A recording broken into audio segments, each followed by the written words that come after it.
Yo, what's up, duelists? How's it going?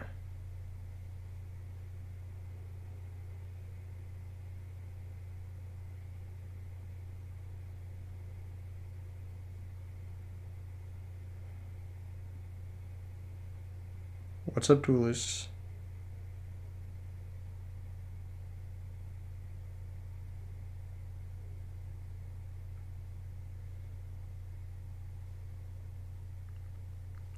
How's it going?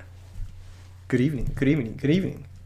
Oh my gosh, what's up, Hector? What's up, Bobby? What's up, BD? How you doing? Just got back from Houston. How was it, Hector? How'd it go for you? How'd it go for you?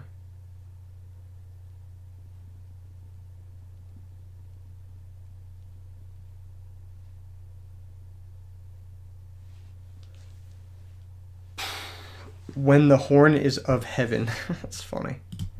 What's up, duelists? Sorry, I was just posting stuff. You ended at X2? Oh, that's sick. What'd you end up playing? The top 8 was crazy. There was no Blackwings. That was pretty nuts in my opinion.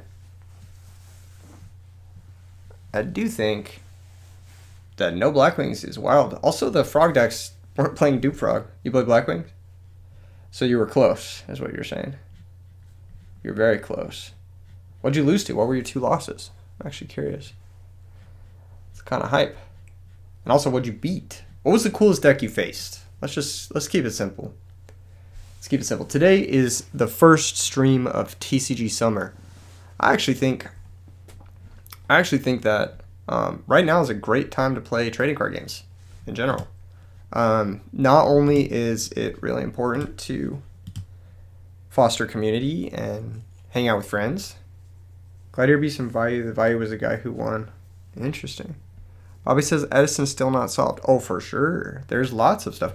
I mean, this is something I never thought, I never thought that gadgets would be good.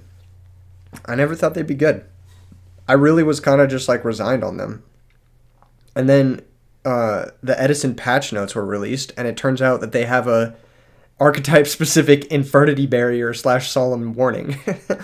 And we've been ignoring it for 20 years. It's 5 a.m. in Argentina. You wake up to go to work. Have fun at work, Rab. I hope you have a good day. But yeah, no, it's a great time to be playing trading card games right now. Also, because I don't think, from what I've heard, you will be... You would, I lost my train of thought. I don't think the trading card games are going to be affected by tariffs. So they're going to be something that's going to be a relatively affordable form of entertainment if everything else becomes stupid expensive, which is very likely might happen. What do you think is the main problem with Christius Horn from winning consistently events? I have a Christius Horn list that I think is very consistent, but I need to workshop it a little bit more. But I play 8 trap cards, so that's my big difference from other people. Other people are really monster heavy. I'm a little bit of a mix of both. Chai T won the Attack of the Giant card with Blackwings, very hype. No time is a good time for TCGs. Valid, that is one way to look at it, but I think right now all the games are pretty fun. If you're just going to look to have fun, Tarkir Dragonstorm just came out for Magic, and it's cool. It's just a cool set. I don't play a lot of Magic anymore. Well, I don't really like these borderless cards. They look kind of shit. Let's go a few pages in. But let's take a look at some of these other cards that are in here. This card just looks cool. Nariv, Heart of the Storm. Tarkir is just really cool. Rot Curse Rakshasa. This card is sick, by the way. That card has to be broken. There's no way that card isn't broken. I don't know what... The lands look cool. They're like Dragon Eye reflection of the mana symbols. The art is very cool. We went 5-1 today in pre-releases. Based. Yeah, all the stores are packed with Tarkir Dragonstorm. This is kind of a big deal right now. Magic actually released a good product. Wow, that's crazy. It's been fucking 7 years, but then they finally landed. No, that's an exaggeration. They've had a few good ones here and there. Dragonback Assault. That looks tight. What is this guy? Clarion Conqueror. Oh, this card's nuts. This card is nuts. It's just full-on skill drain on a 3-mana 3/3 flyer. That's crazy good. That card's really nuts. But yeah, and Edison is in a great spot. I think Edison metagame is more open than it's been in over a year. I feel like there's more decks you can play and do well with. LGS was sold out of product almost immediately. Pokemon is great. I actually just hit, I don't have it on this computer, but I just hit the top rank on ladder, on the Pokemon TCG ladder with Roaring Moon. And I'm going to post a video about it on the second channel. But that's what I've been playing. The Pokemon metagame is super, super fun right now because it just had a... Let me pull up Limitless real quick. They just had a rotation. And so the metagame is like super shaken up now. If you go to the online tournaments, the decks are really, really cool. Let me see. Completed. And then we'll go check out like a recent big one. This one has closed lists. Alright, Poke League. Dragapult got first. And then there's this like building mushroom deck, which is super cool. This tournament's kind of lame, but there are cooler decks out there. Let's see this. The New Frontier. This one has the Giraffe Ogerpon Mask. Charizard Pidgeot is a great deck. Still, somehow. I don't know how. But yeah, no, it's pretty great. There's this Okidogi. Bro, you can play this and do well in tournaments? That's crazy. Okidogi. This is a real Pokemon that exists and is playable in some capacity. And you get to play Janine, which is sick. This card is tight. Very, very powerful. So, no, it's a great time. And I heard Elestrals is good. Does anyone in here play Elestrals? No? No one in here plays Elestrals? Scratch his head. Anyone play Elestrals? Modern Yu-Gi-Oh! Just had a ban list. Dude, I'm telling you, this might be like... This might be a new golden era for TCGs. Well, maybe not Modern Yu-Gi-Oh! But I don't know. I can't comment on Modern Yu-Gi-Oh! I don't follow it closely enough. I feel like there's still always like... There's too much bullshit in Modern Yu-Gi-Oh! Where like... Oh, they ban Abyss Dweller, but then there's like the next best Abyss Dweller that makes it so people can't play the game going second or whatever. Elestrals is fun if you were an initial investor, and probably. So I got sent a creator box. I got sent one of these. The creator kit. Let's see. One of these. I got sent one of these. I have not opened it. I've not opened it. I don't know what to do with it. I haven't played the game. No one around me plays the game. So I don't know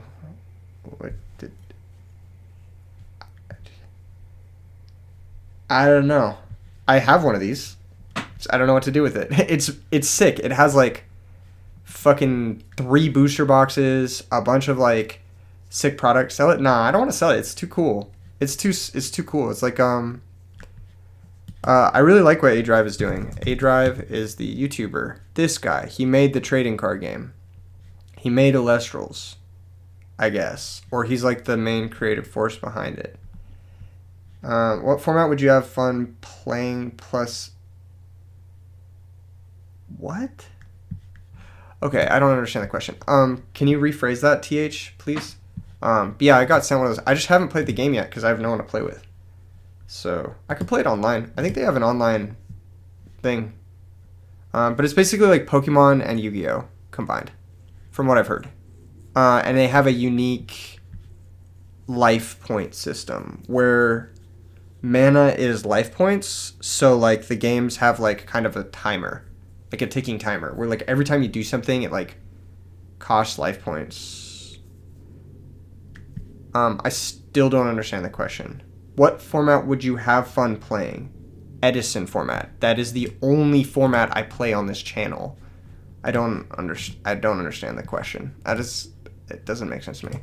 But But yes, that is yeah, Edison format is. Or are you saying until 2014 from now, like going back? I've had fun in various formats where Dragon Link is good, because I think Dragon Link is a very cool deck. I think Dragon Link is one of the coolest decks in Yu-Gi-Oh of all time. But I don't think that like there's like a format where they're necessarily like. Or did you mean? I don't understand. Get into miniatures, Heroescape on the comeback, but probably don't actually do that. Dude, miniatures are everywhere now. I've seen Warhammer like everywhere. Dragon Link is so cool. Yeah. Dude, Hector, we should do a video. Dragon Link mirror match. I think that'd be fun. I think that'd be really fun. Just like a fun video. And we could record each other's perspectives. That'd be really fun. Because I feel like I don't get to play some of the other decks and other formats that I like. Because the formats suck fucking balls. But I think the Dragon Link mirror match is really fun. Might not be though, I don't know. We'll have to pick an era. We'll have to pick like an era. Maybe we'll just do modern ban list, Dragon Link mirror match, and we'll like honor ban some stuff. Like maybe no. I don't know what's even legal right now. So let's say we go to now. April 2025. What's banned? Appaloosa got banned? Shit. I'm sleeping. It makes sense. This card is very broken. You barely remember? I'm trash. Let's be honest. I'm not good at it. Oh shit. They banned Baron, Savage, and Chaos Ruler. Yeah, it'd be fun because like our extra deck is hella nerfed. We have no good cards to go into. You never played it with the Bestials? They're pretty straightforward. They're just like DD Crows that are bodies. One of them is really broken. One of them is like a Rhoda for any dragon. You're a Magic player and you start playing Yu-Gi-Oh because of your channel and you're loving Edison, so thank you very much. Hey, hell yeah, Gaming PT. I'm glad you like it and I'm glad you like the channel. Yu-Gi-Oh's fun in small doses. It's actually not my main game of choice. But I do enjoy Edison format quite a bit. I think this format is fantastic. Dandelion is banned? What? I know why it's banned. It just makes me sad. Got a couple of the Guard Dragons banned. Jesus, the ban list looks so weird. It's like cards printed in 2000 and cards printed in like 2045 are on the ban list, but there's no in between. I guess there's a little in between with like Laval Wall Chain. I don't know. Why is this banned? The Foolish Burial effect? Yeah, that makes sense. Generic Foolish Burial seems pretty powerful.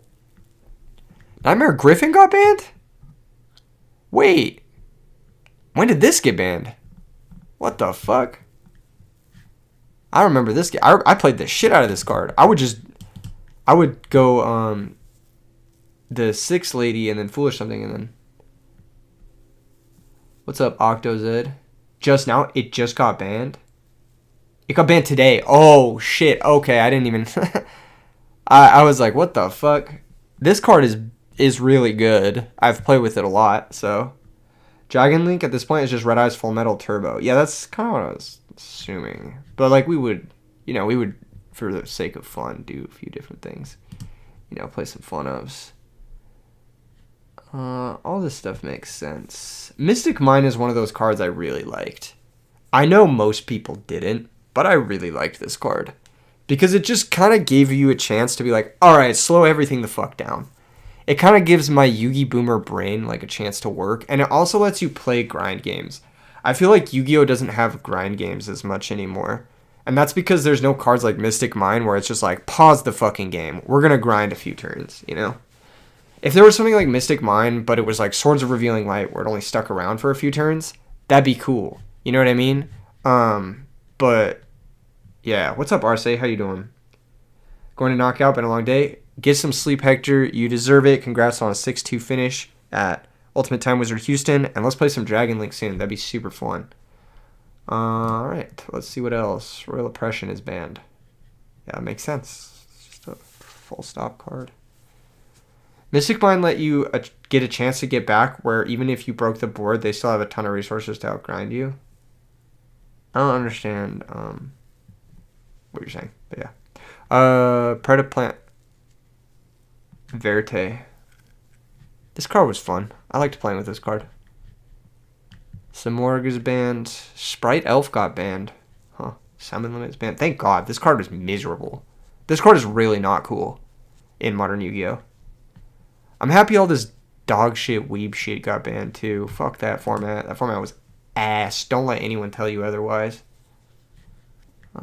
True King of All Calamities. Oh, this card is broken. I remember this card. This card is broken. I played this in Wave Motion Yu-Gi-Oh! And Vanity's Emptiness is hella broken too. Jesus. A lot of broke-ass cards in here. This guy's still banned? I feel like this is not a good card now. Can someone tell me why this is banned? This doesn't seem like a good card now. See, once per turn you can detach. Special summon will wind up from your hand or deck. When a face-up wind-up monster on the field is destroyed and sent to your graveyard, you can detach one exceeds material from target that monster, return the target to the hand. This doesn't seem very good. You just Ash this, or Valor this, or whatever. Can someone tell me why this is banned? I don't understand why this is banned. I guess it's generic, but... He said loop? Dude, this gets stopped by every hand trap. Well, all the commonly played ones. Imperm, Ash, Valor, Nib. Stops all this. I feel like this shouldn't be banned. There's probably a lot of cards that just shouldn't be banned. Like, if we're being realistic, a lot of cards probably shouldn't be banned. I actually really liked Red Reboot. I wish this was more in the format. It's banned Hand Loop. What? One Zenmaity doesn't hand loop anyone, right? Am I missing something? Some of these cards probably don't need to be banned. A lot of them probably do. But, like, I don't think Savage is... This card doesn't need to be banned. Unbanned Scientists for the lulz. Just do something dumb for the memes. Dude, Morphing Jar just went to 2 today. That's crazy. What are your thoughts on Redo format? It's not very good. I have watched some gameplay of it, and I've played a little bit of it, and I don't think it's that good. I know people like it, but it's probably people who just have expensive cardboard that they want to sell. That was kind of my thoughts on hat format too. It's just not very fun. Cyberjar's at 3. Hello? That's crazy. I don't know what any of these do. They just look like gadgets to me, as far as I'm concerned. I know what this fucker does. I played at the YCS where this was legal. This card is bullshit. This card is so stupid. These guys went to 2, which is awesome for Dragon Link. I love these cards. These are some of my favorite cards in the game. They're super, super cool. Really, really fun cards to play with. Runic Fountain could go to 0. Fuck that deck. That deck is cringe. Pearly, that could probably go to 3. I don't think this deck is like... This deck doesn't really do anything. I don't know what this Malice shit is. Looks like weeb shit. Oh, fucking no. I don't know why Lightning Storm is at 2. I know they hit some of my favorite cards today. One of my favorite cards, which is Triple Tactics Talent, they hit to 1. That's the one card I know got hit today. It's one of my favorite cards. It's one of my favorite modern Yu-Gi-Oh cards. This is literally like a busted card. But yeah, they finally limited it. A lot of decks only played like 1 or 2 anyway, so it wasn't like a big deal. But it's a really, really fun card to play with. Because you get to play, it's like modal, untargeted Change of Heart, Pot of Greed, or Forceful Sentry. It does any of those. It's so broken. It's so broken. I love that card. How would Dragon Link look nowadays? I don't even know. Change of Heart being at 1 is so sick. I love this card. I wish this card was in Edison format. Gregory says, would you ever host an RBET but allow one ban card? I'll just stop you there. No. I would never do that. That does not interest me in any capacity. It's hard enough to throw an RBET and get 200 people to show up. I start coming up with custom rules. Fuck that. That's such a pain in the ass. Like, from a logistics standpoint, that is such a pain in the ass. I would never do that. This card should be banned. Anti-spell fragrance. That card is very stupid. Card's actually stupid in Edison format, I think. I think that card is very broken in Edison format. That is 100% understandable. It makes sense. Yeah, it's very difficult to manage, like, 250 plus people in a room already. But then when you have to explain a custom rule to a bunch of people who just won't listen to it, like, fuck that, man. Fuck that. I'm not prepared to do that. Mentally, or I just think it's easy. Like, your friend tried to play Imperial Order in an RBT because he didn't know it was banned. That's crazy. I'm glad he got a game loss or DQ'd or whatever.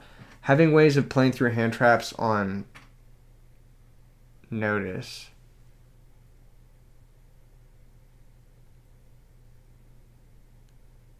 Are you talking about, like, triple tack going to 1 and cross out going to 1? Is that what you're talking about? I don't know.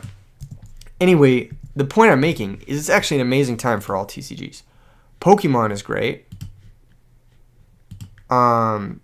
Magic is great. Elestrals is great. Modern Yu-Gi-Oh! Is at least fresh. And...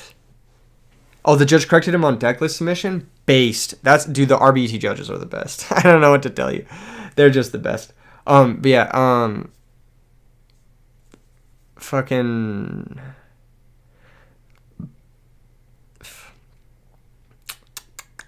what was the other one? Edison is great. Edison is super open right now. Feels like you can play anything. I just posted a gadget video today. The server's gonna restart. Fuck! Okay, chatters. Quick. What are we doing tonight? If the server's gonna restart, and we're gonna be locked out of Dueling Book, that means we only have a couple of options. One of them is Market Watch, TCG Player. Are we going to TCG Player for a Market Watch? What are we doing? Are we talking different games? Are we talking Pokemon? I do have a Pokemon video coming out soon. I just recorded a metric fuck ton of Pokemon footage. Like, I just recorded 55 matches of Pokemon footage. Like, straight up. And it's all for one video. And I've got to figure out how to cut it down to, like, make the video one tier list. I just posted a tier list 2 days ago. And people were mad. Oh my god, people were mad, which I guess is the point. Doesn't matter what kind of tier list you post, someone's gonna be mad.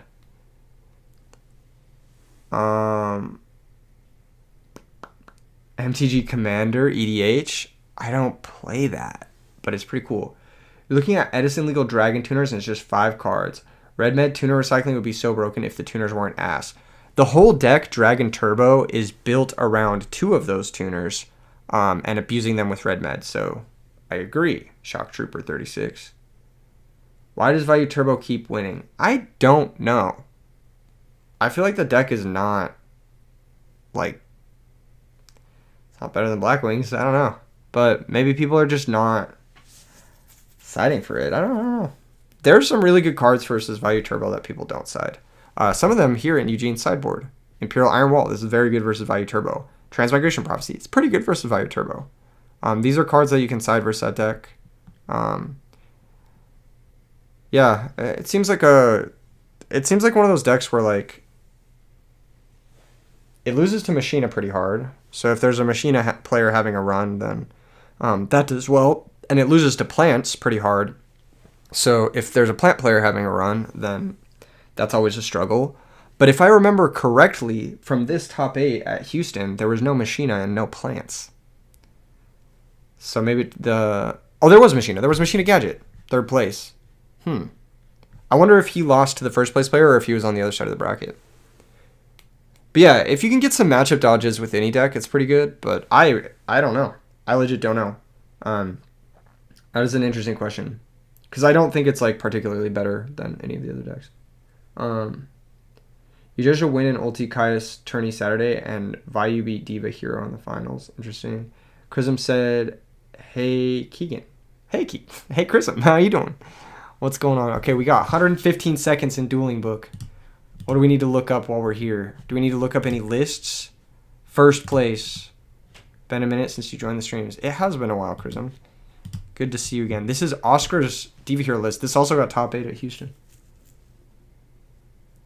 Vayu Turbo has way more bad matchups than Blackwing does, and Blackwing barely gets first place. Yeah, that's what I feel like, man.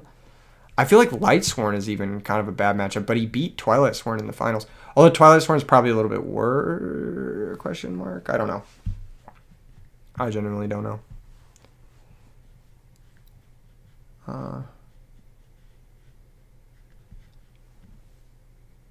Did either of the Toxic decks top 8 the thing today?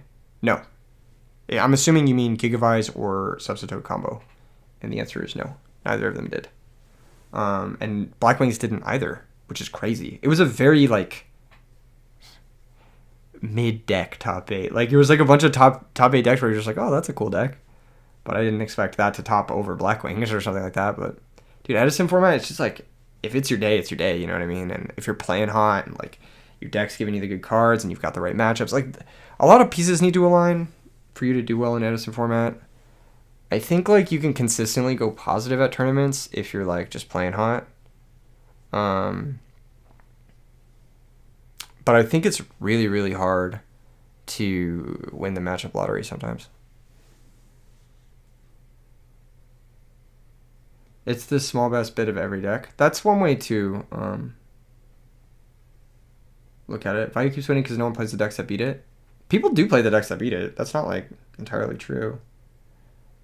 Or that should beat it on paper, whatever. Thoughts on Jinzo and Ancient Gear Machina? I haven't tried it. Server is closed. Fuck!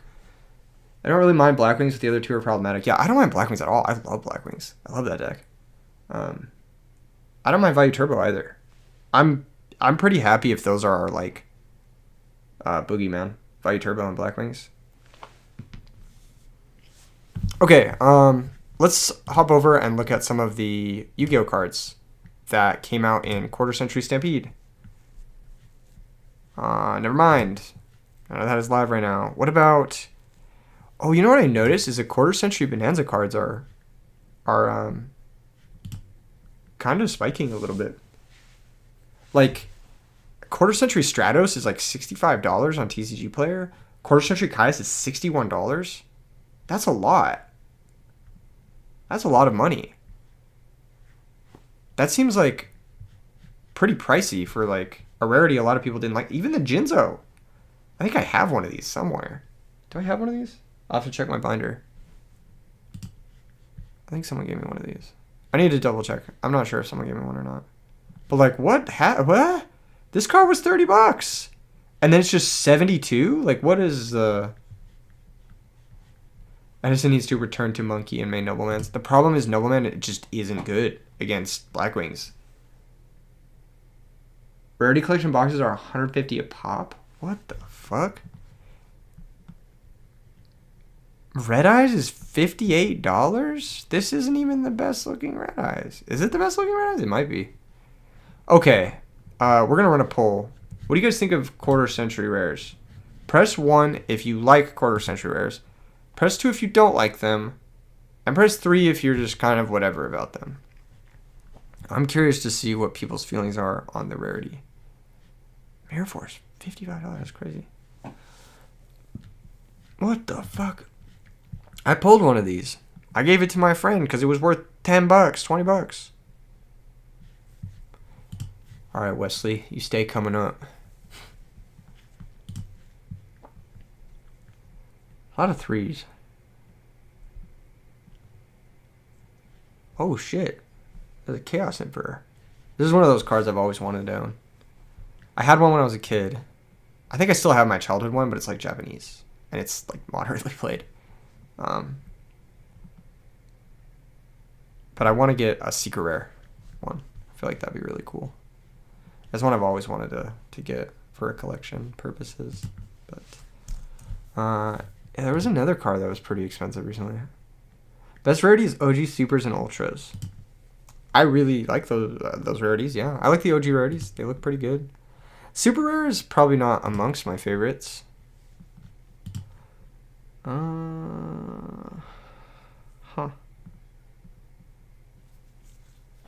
Damn.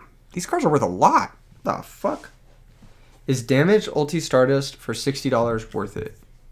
Guess we'll find out. Since Dueling Book is crashed or whatever, down. Okay. Let's see. Ultimate Rare Stardust Dragon damaged. Is it unlimited or first edition? It looks like it's a little bit cheaper than the market, the TCG player market. Regular secret rare over QCR secret? Yeah, very likely.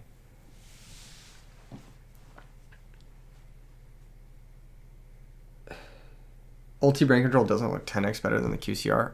I don't know. I think it does. I don't know. That's just me. I'm not really like. QCRs are expensive because of the pull rates. It takes 5 cases to pull one specific nostalgic pool QCR. Huh.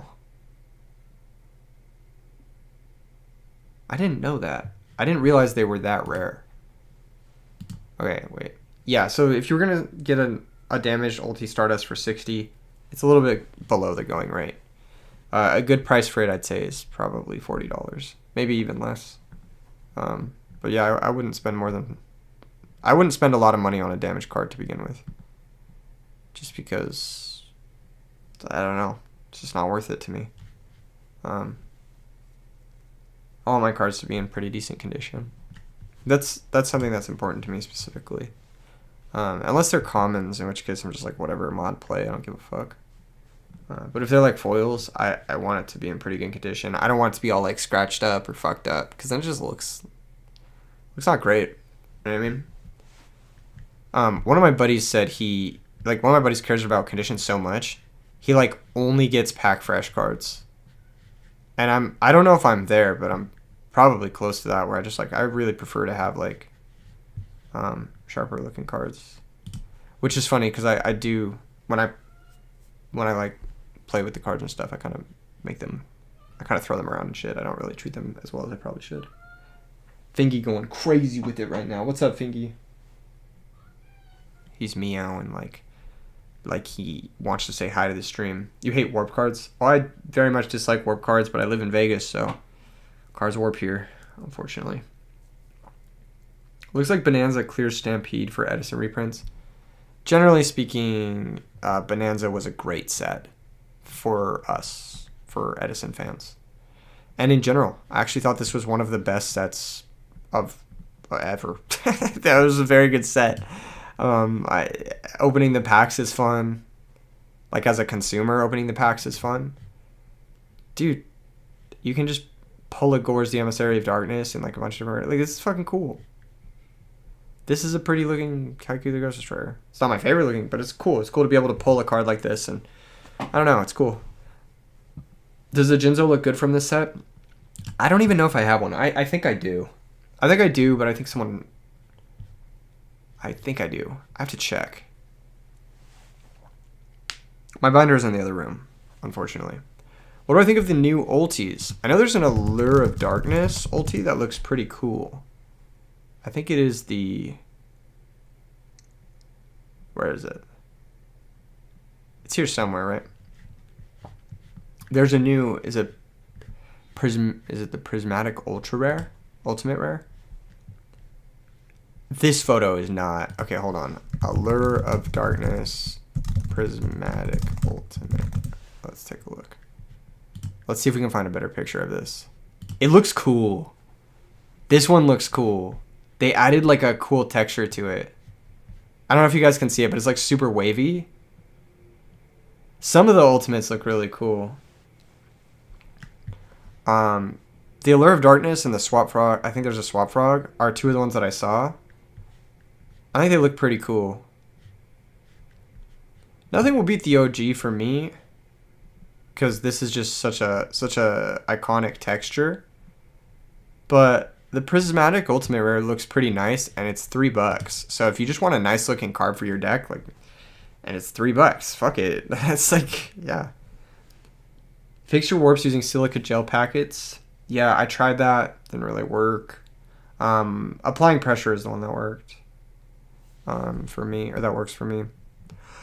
But you have to weight them like fucking crazy, and then they eventually find their shape back. So you kind of have to like bend them opposite corner. Yeah, that's why I like good luck finding good condition OGs. Yeah, and the cost is just stupid. It's like, so someone was saying like, does an ulti brain control look 10 times better than a prismatic,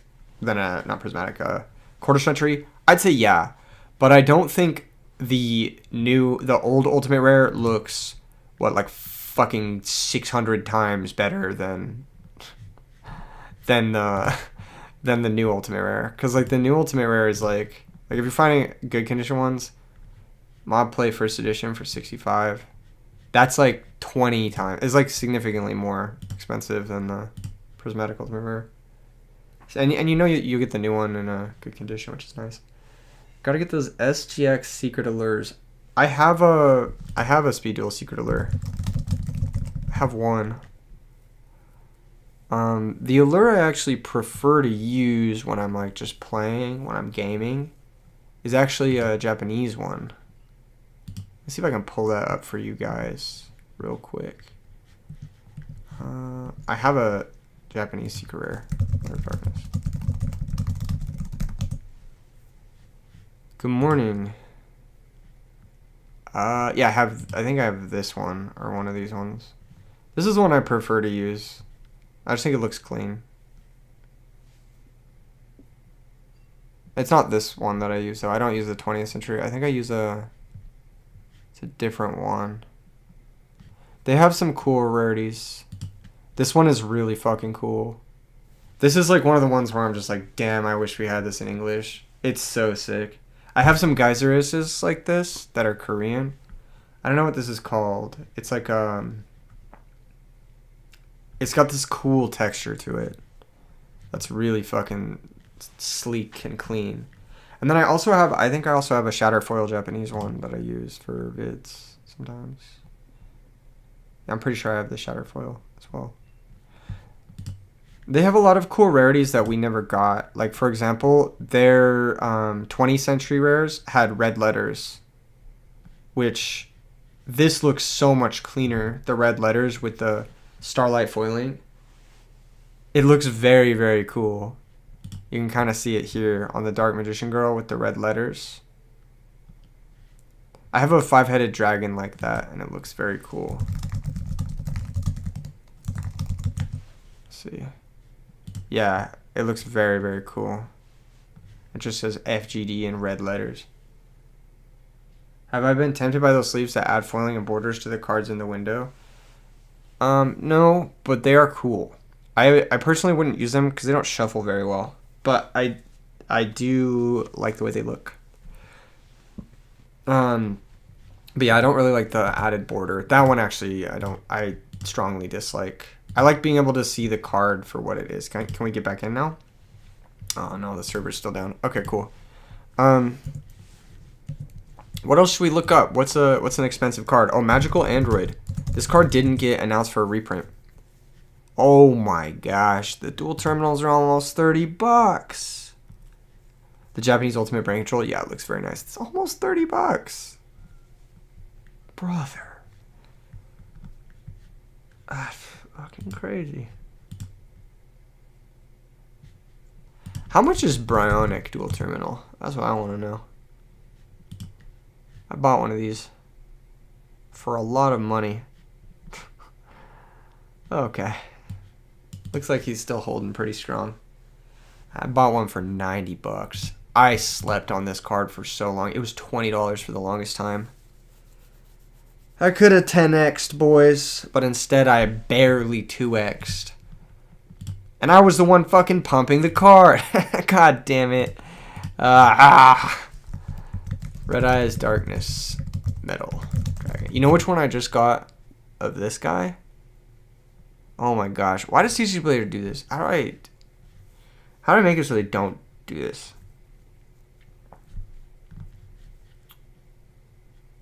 Is there a way I can do this? Alright, that kind of worked. I got one of these, the Legendary Collection, but I got a Euro print. It looks nice. But I only got one. It's for my Dragon Link deck.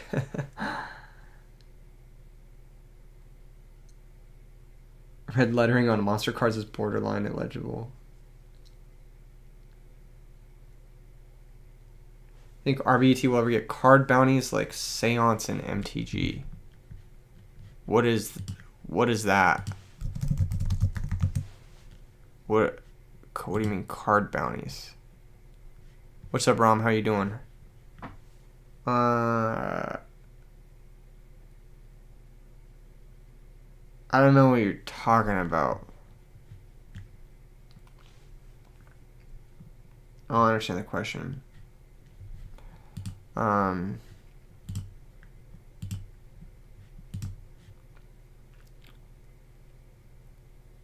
What does this mean? Does anyone know what this means? What is a card bounty? Card bounty MTG. What does this mean?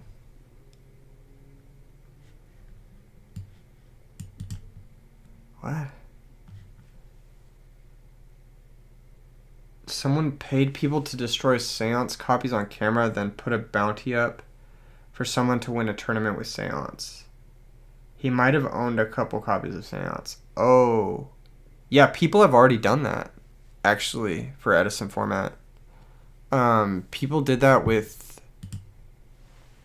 I've done that. Fuck. I put up a bounty for people to do well with zombies, and then it won the tournament. I've done that twice now, actually. No, I did one for zombies, and I did one for aliens.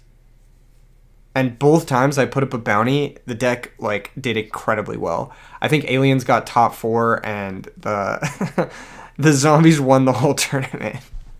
So yeah, bounties to win a tournament. Yeah, that's definitely something that happens.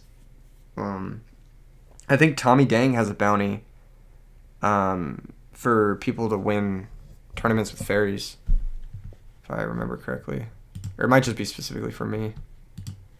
Cause I remember him saying something like that. I don't know. How is this worth more than the OG? What the fuck? I feel like the OG is like not the one you'd want. Shit, man. I don't know. Super happy about the YCS Houston results. Yeah, that was a pretty cool top 8. Red Eyes Darkness Metal Dragon. I got the dual terminal ones recently. I was trying to build a second copy of, second build of Dragon so I could play the mirror match.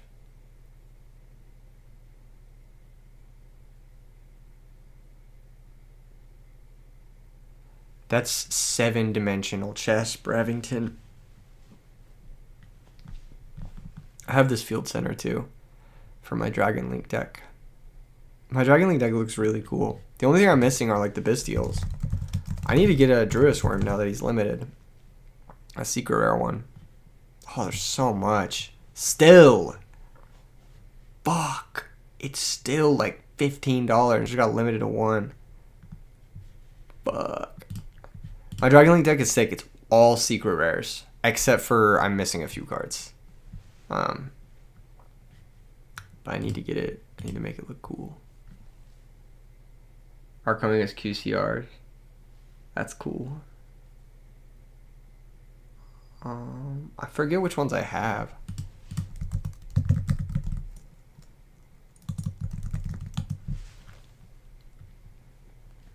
I think I have the Ultras or the Supers. I know I have one of them. I think I have the Supers. I think those are the ones I have. The level 1 Red Eyes is coming as a QCR. It's a QCR in Japan. I considered getting them, but they're very expensive. The Black Metal Dragon. Black Metal. Where is it? Oh, it's this This little guy. Yeah, he doesn't have great rarities. He only has a super rare, which looks kind of bad. Secret Jerusalem are like 50 Canadian. Why are they so much in Canada? What? Tariffs? Did the Bestials get tariffed? Is it only like it's only like 13 on TCG Player?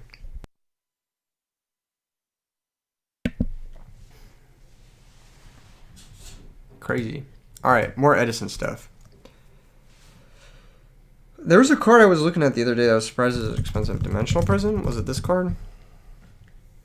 Oh yeah, this card's like, this card's expensive as shit. How much is this? Let's check. What? I have like 10 of these.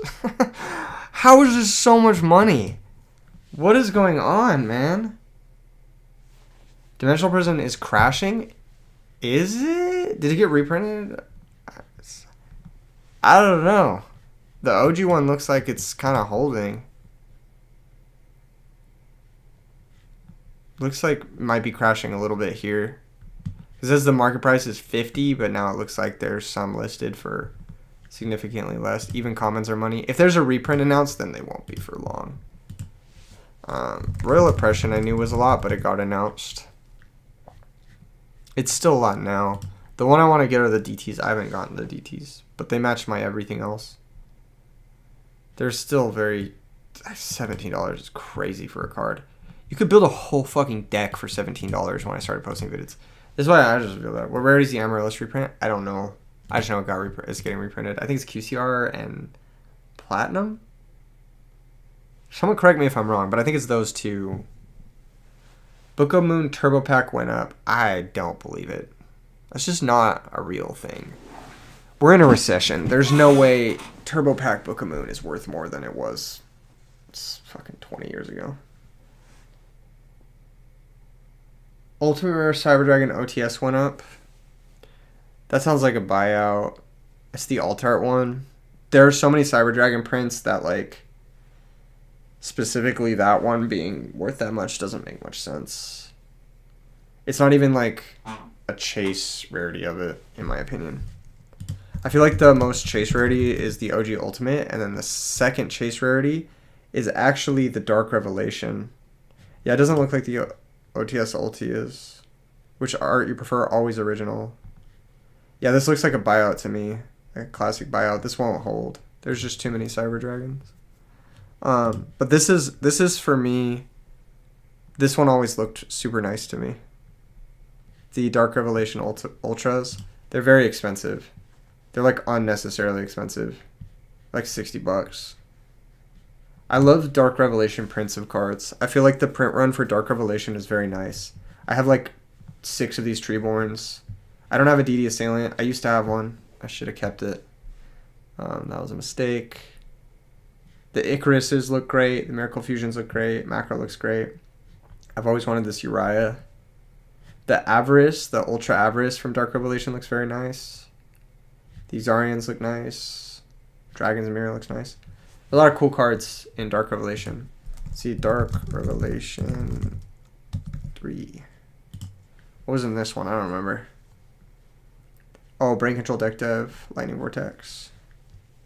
These look pretty nice. But this one, these ones all have like ulti prints and other packs, so that's why you don't hear a lot about Dark Revelation 3.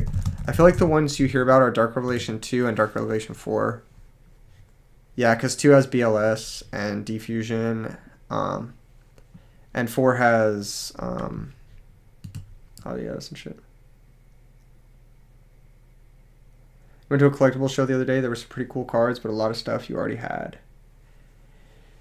Yeah, dude, I've noticed like prices on TCG. Like, okay, have you guys noticed this? Have you guys noticed like prices on TCG stuff? It's like it's getting really high. Like the difference between like a card that's a chase card and like there's no middle of the ground collectible card anymore. Is DB down? Yeah, on forward. That's why we're doing a little market watch. But I noticed, like, what's up, Doug Murder? How you doing tonight? I noticed, like, the card you're looking for is either, like, $600 or it's, like, pennies.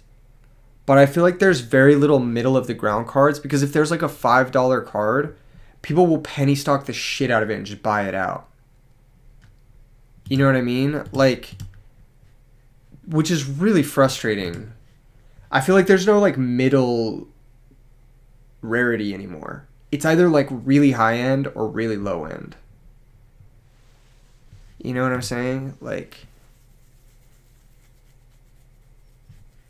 I don't know if that's even making sense to people. That's why I kind of liked the quarter century bonanza, because I feel like they kind of brought back the middle rarity. I feel like QCR was a middle rarity, but now it looks like people are just buying these up like crazy.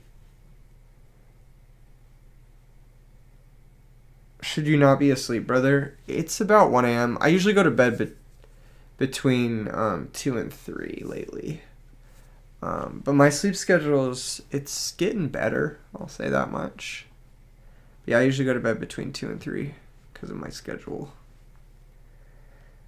That's just what's most natural for me.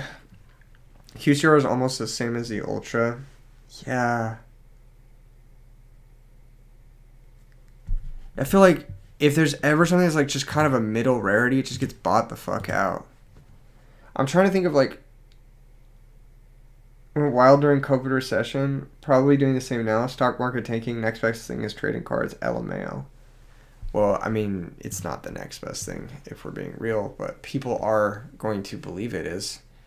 There's a pretty big bubble right now with all of this, and I don't know where it's going or where it's heading.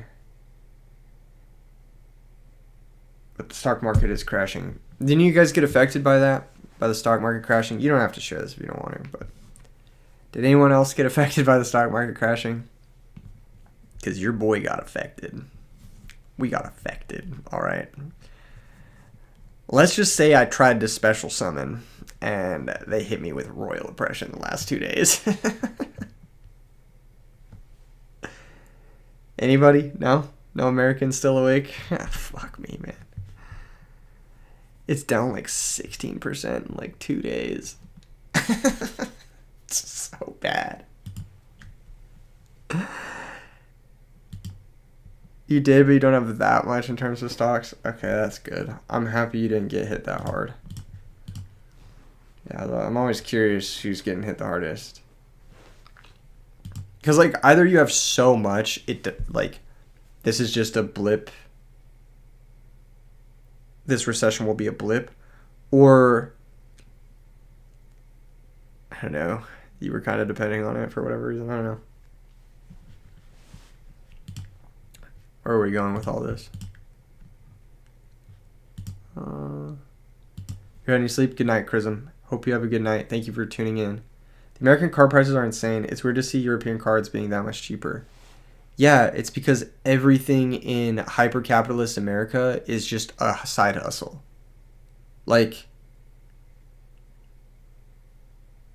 it's just like you have to grind every little thing for $1 because your healthcare costs so much.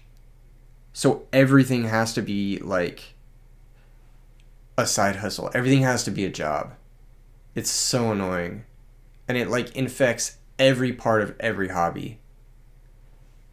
It's so cringe. But it's like, dude, when you don't have healthcare and you don't have access to like basic shit because it's a third world nation for everyone who's not the richest motherfucker. I don't know. It's just really tough. It's really tough out here for people. I don't know. And so they have to do what they have to do, which is, you know, everything just becomes more expensive. It becomes a fucking tax on the poor, you know? Because you can't just live your life. I don't know. It's kind of a dark way of looking about things, but it's just the way it is. I've been in and out of doctor's offices for like the last like 2 months, 3 months now. Let me tell you, this system is fucked. Part of you lives for the grind because I'm weird like that. I like the grind of it. I don't think it's bad. I just don't think that like quarter century rare heavy storm should be worth $85. I don't think like we should be buying out cards, you know what I mean, to survive, which is basically what's happening here. Is Yu-Gi-Oh going to be more expensive due to tariffs as well over there? So that's one thing. That's why this title of this stream is TCG Summer, is because I think I heard from someone on Twitter today that TCGs won't be affected because most of them are printed in the United States. So like Yu-Gi-Oh, Pokemon, I think they're all printed in the United States. So there won't be any tariffs is mostly on imports, I believe. It could be on goods that are made here, but I'm pretty sure because they're made in American factories that there won't be tariffs on them. So trading card games will be one of the few things this summer that people will be able to enjoy and really be an escape from like what is honestly some of the dumbest political decisions that I've lived through personally. From anyone I've ever seen. So yeah, tariffs are taxes on imports. Tariffs are taxes on the citizens ultimately. I'm not going to say protectionism is never necessary in trade, but as far as my understanding goes, what is happening right now is just like abjectly incredibly stupid, and it's like a speed run to making this a third world country. And the cope is crazy otherwise. So, we'll see. Bad day to be Canadian, as is every day. You guys have healthcare at least. Shit, man, I don't know. You know what I mean? Like, you could go to a doctor. Just going to a doctor here is like $200 to $500 depending on the visit. That's just going to the doctor. That's not like if you need anything done.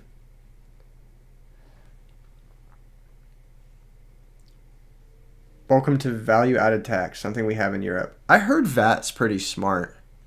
I heard it's pretty intelligent and it's a good system. But, you know, obviously systems are only as good as the way they're put in place. So, yeah, you could obviously have it be bad or be good. But I've heard VAT is pretty good.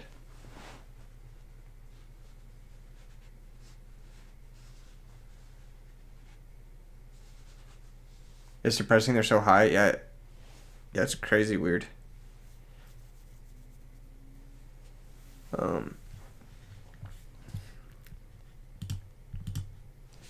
man. VAT is 25% over here. So anything that comes into Europe is getting added 25% of its original value on top.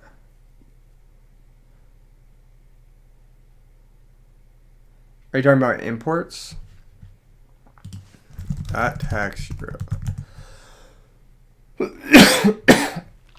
Standard minimum looks like it's 15%. Between 17 and 27.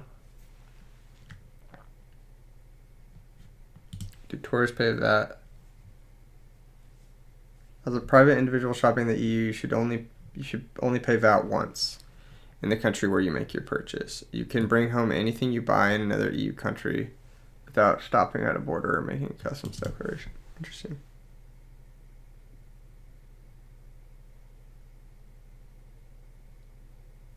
Your hope is insurance through work covers it, private plan doesn't. But at least you can go to a doctor without paying a toll.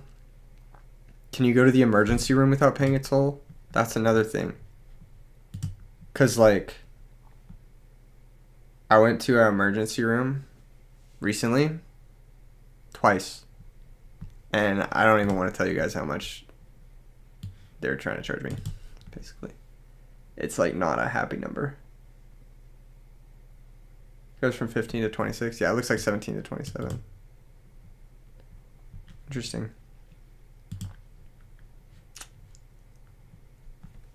Very interesting. This is very interesting. I'm learning about all you guys in chat as well.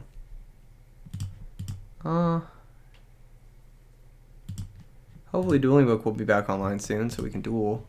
Oh, I'd like to actually play some games. Pause champ. Hold.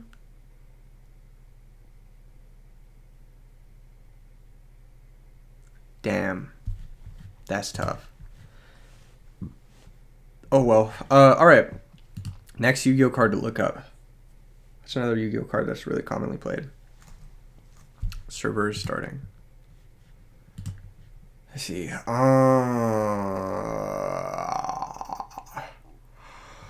The quarter century ones were the ones where I was like, what the fuck? That's crazy. How much is Lone Fire?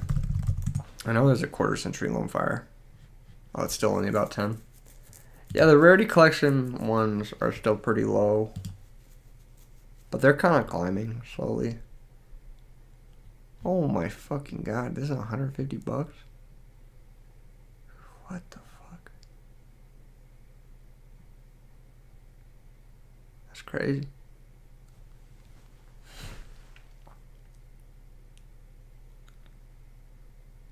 Not gonna lie, you might try to grind the Edison ladder to get top this season. I would grind the ladder if it was automatic. But the fact that it's manual, I would never grind it. I would never grind it. If it was automatic, I would grind it in a heartbeat. I don't know why. I hate grinding when I have to like interact with other people. In a way. You know what I mean? Like I would legit rather grind like, I don't know how to say it.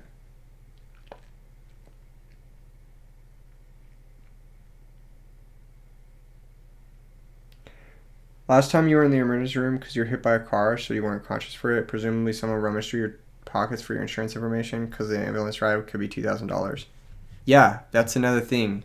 I carry my insurance card with me everywhere I go. Like, because American insurance is like, if you don't have it, you get hit with like a 6-figure bill for like Tylenol or something like that, you know? Yu-Gi-Oh! Omega Ladder, they just don't have Edison format rulings, man. That's a problem. I did hit the top rank on the Pokemon ladder today, though. So I'm doing a vid on that soon.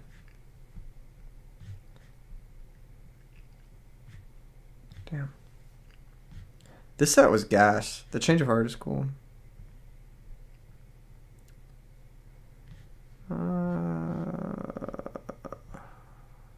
Still playing Future Box? No. So every season I try to play, like find a deck I really like and then just play that from the start of the ladder to the top rank. And this season I played a really cool deck. I don't want to give it away too much. But it's a cool deck. So you're basically paying a high tier subscription for insurance, although you'll be using it like once a year at most. Interesting system. Health insurance is a scam. Right, says Keegan the goat of Edison. He needs to be just given more respect than he deserves. I don't know if I need to be given more than I deserve, but I know what you're trying to say. What do you think is the best dating app? When I was on dating apps, I'm currently in a relationship that I'm very happy in, and hopefully will never have to use a dating app again. They're all bad, but Hinge was the best. I literally wouldn't be here without you three. And I wouldn't be here without you, my guy. I wouldn't be here without you. Hanging and chilling and gaming, bruh. I hope you're having a great night. Goodbye. Yeah, Hinge was one I use. All these events everyone travels to and all the friends we made. It is really sick. It is really sick to see all these people come together.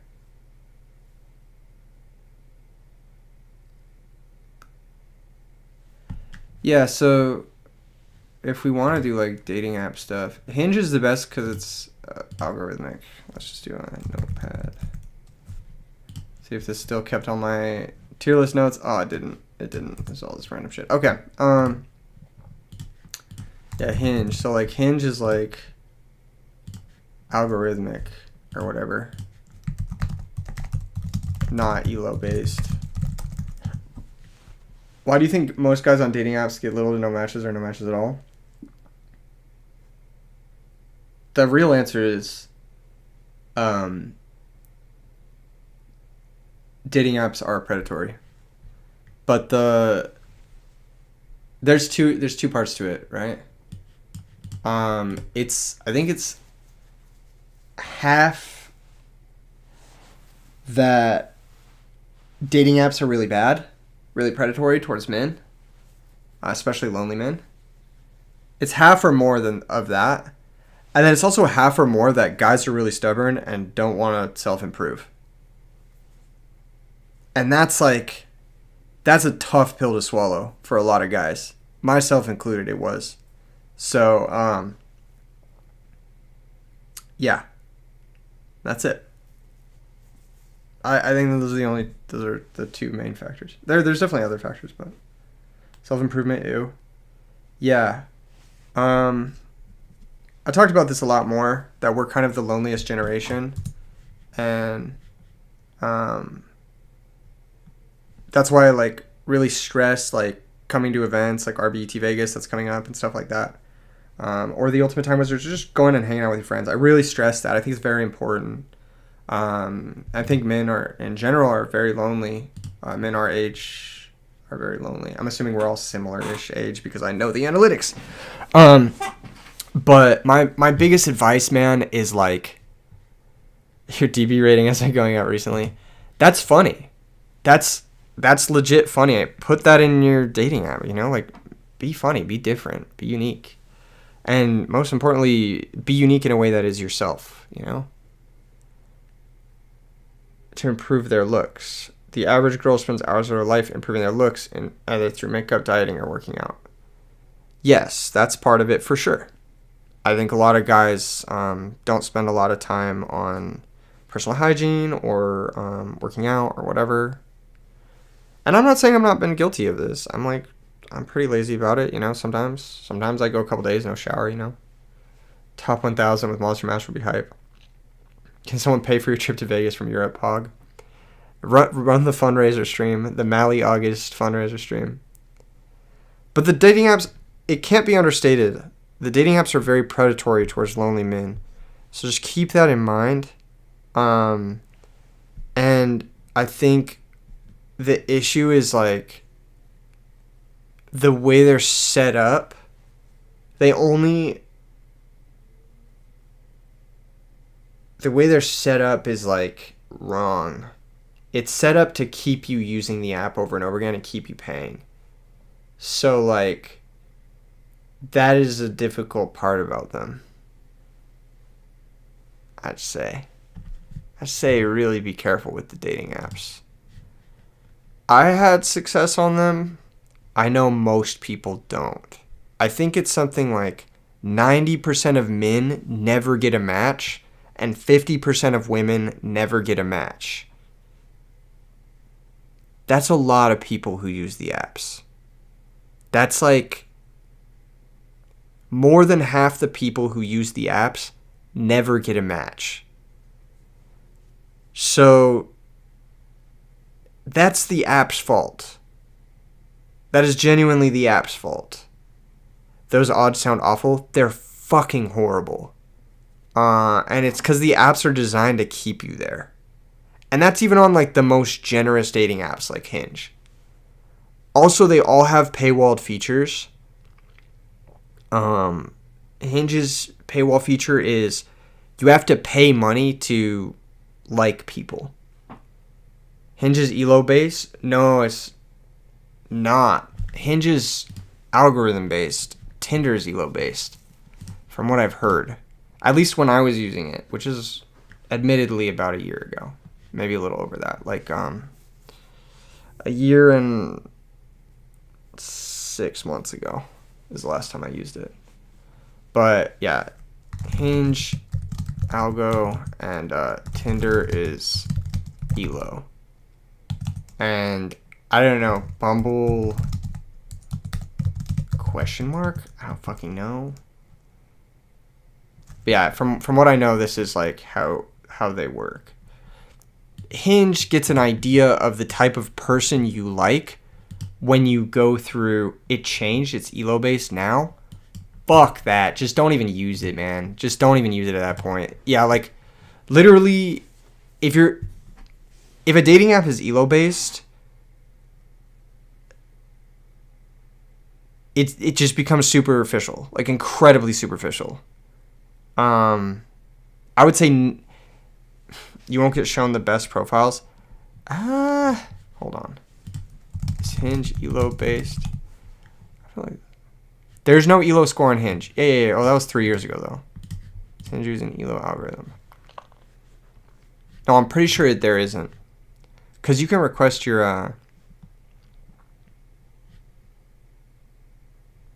Yeah, it's an algorithm.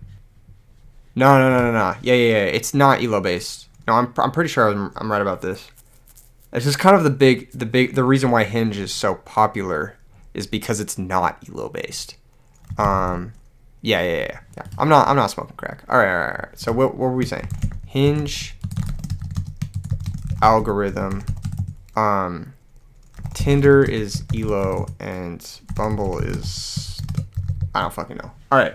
But basically what happens is with Hinge, you have to go through a bunch of people, like 1,000 plus, and it'll get an idea of what you like and start feeding you that. Tinder is elo based, so it's like however many matches you get in like the first 25 swipes sets your base elo, so it's a big gamble on this. Every time you set up Tinder account, your starting elo is the most powerful it'll be on average. So this is like chess chess elo. Yeah. So like when I was using Tinder, I got a match on like the third one, and then it just made my Tinder account broken.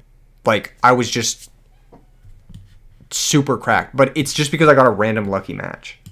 And then Hinge, you have to go through a ton of people, but then it builds a profile of what you do and don't like, and then it feeds you that, and it also feeds you that based off of like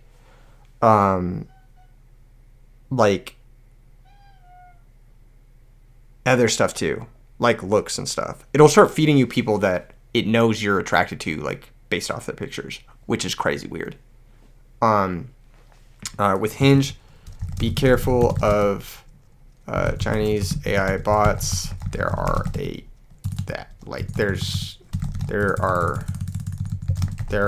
like 1 every 10 swipes.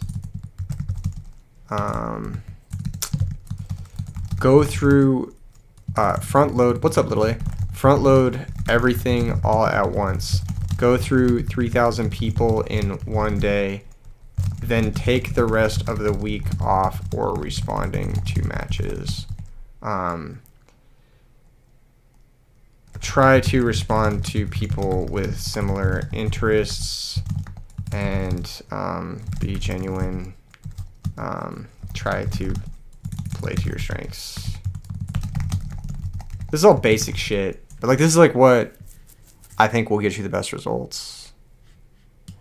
But yeah, I would say like go through literally everyone it'll let you go through all at once, and then just take the rest of the week off. Cause like, dude, if you're going on it every day and like swiping like 10 people a day, that's when you get hooked on the app, and it's really bad for your brain. What'd you click on to? DB is down. So, and I was asked about it. But yeah, also, basically, Hinge's algorithm's really good. It'll give you like, once you go through enough people, it'll give you the people that are best for you. It's really good. How do we get to discussing dating app algorithms? DB is down. DB is crashed. But yeah, we were talking about TCG summer. How all the TCGs are great right now. Everything is pumped. Danger Jackalope is $13. That's how you know it's about to be a great summer. DB is up for you. Do you see this? Do you see this screen? It's up for you? Fuck, man. What's going on? Golden Age for Yu-Gi-Oh! For sure. I am not playing Modern, but the ban list I've heard is good. Yeah. Oh! We're back? You did poorly on all dating apps except for Hinge. You got over 100 matches in 2 weeks, and you're 5'2". You have to know your audience, though. You're a short Asian guy, so the only chance is a nice Asian girl. I don't agree with that. I don't think that that's your only chance. I think you can. I think you're a short king, and I think you should not sell yourself short. No pun intended. You ain't matching with white girl Republicans. Okay, well, white girl Republicans aren't matching with. I'll just keep it real. I'll just keep it real with you.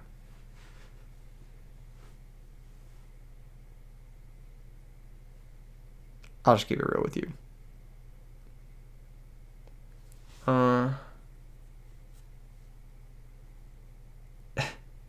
I'm not gonna say anything. I'm not gonna say anything. I'll get canceled. I'll get canceled. We're not gonna say anything. We're not gonna say anything. Oh man. Iron Wall and the main ever worth? Yeah, sometimes. But yeah, Hinge is great. The algorithm's really it's pretty good. It is great in air quotes. Still predatory. Still predatory. Just keep that in mind. These apps are predatory. Spend as little time as possible on them. How's the Hornbent? It's the best card in the deck. It's like just literally gadget themed Infernity Barrier. It's so good. It is actually so strong. It's just like getting to play 3 Solemns. That's all it is. Just 3 Solemns, you know. I want to play more of this deck, but I kind of want to play something else. What are we playing tonight, boys? What are we gaming? I got time for a game or two before I gotta go to bed. Finally.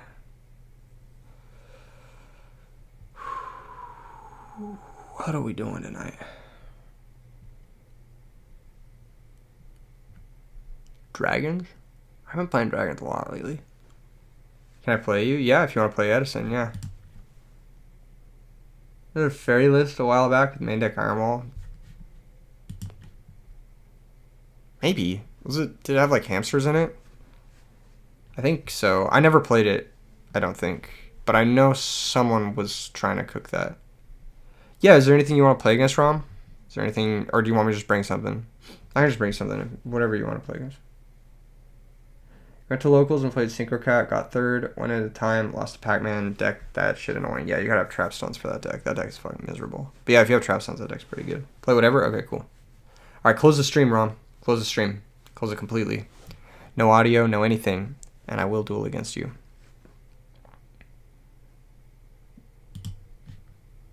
Alright, boys. I want to play this deck. I think. Maybe not. Maybe not. Maybe not. Maybe a different, Are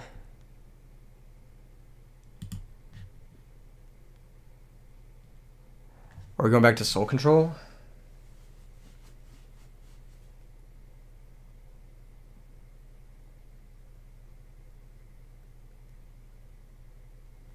Is it Soul Control or is it Teledad? Those are the 2 decks I want to play right now. Which one are we playing? I need to work on the sideboards for the Soul Control deck. It's kind of messy.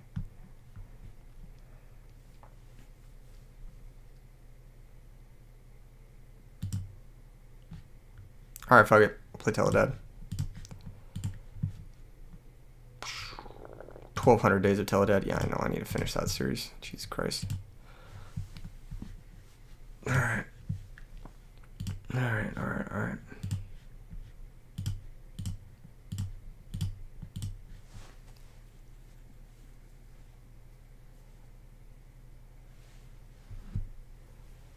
I'm hosting. I guess I should put his name down.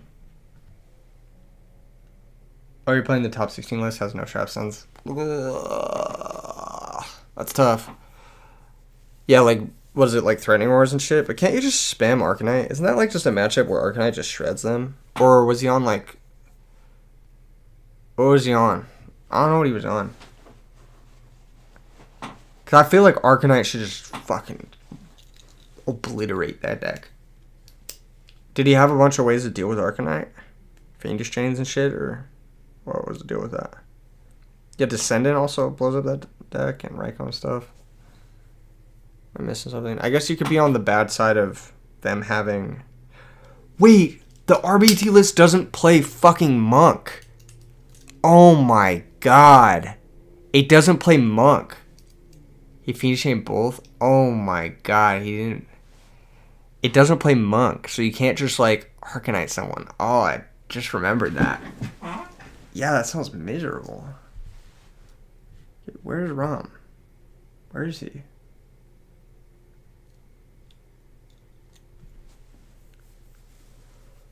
Oh, I'm sleepy.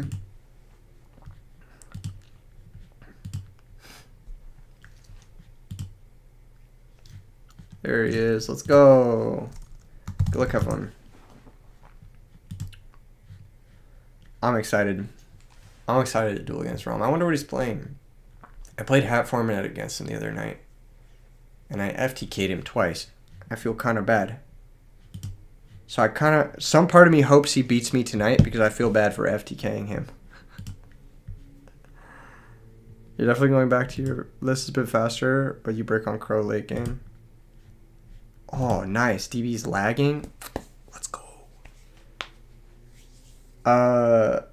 Yeah, I think I have a list that plays Crow as well. I like Crow and Rescue Cat. I think it's pretty good.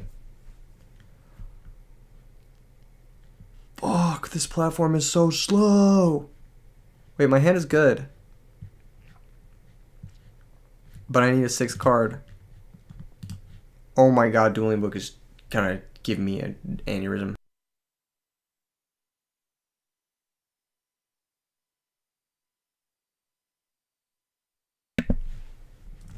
It's lagging like crazy. Alright, boys. Is DB gonna crash on us? After all of that effort, is it gonna crash on us? The lag is so bad. Yeah, so bad. This is almost unplayable.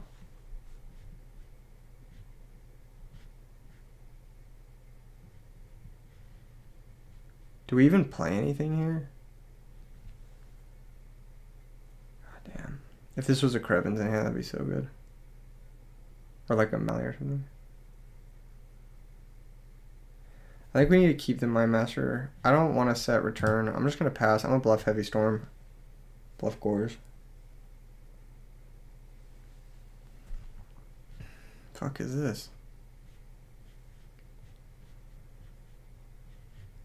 Oh, blind set? What the fuck?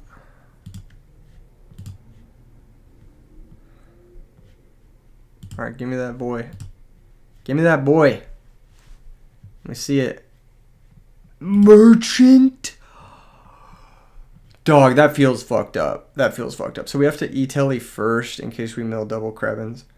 You almost went 3-peat, but both at risk in 1 game 3 playing against your Crow. I wouldn't have milled it. I would have milled Caius and got Gold Stark.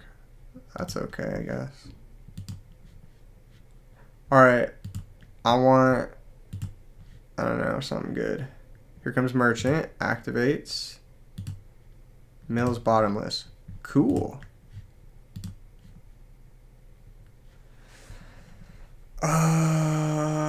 Shenanigan.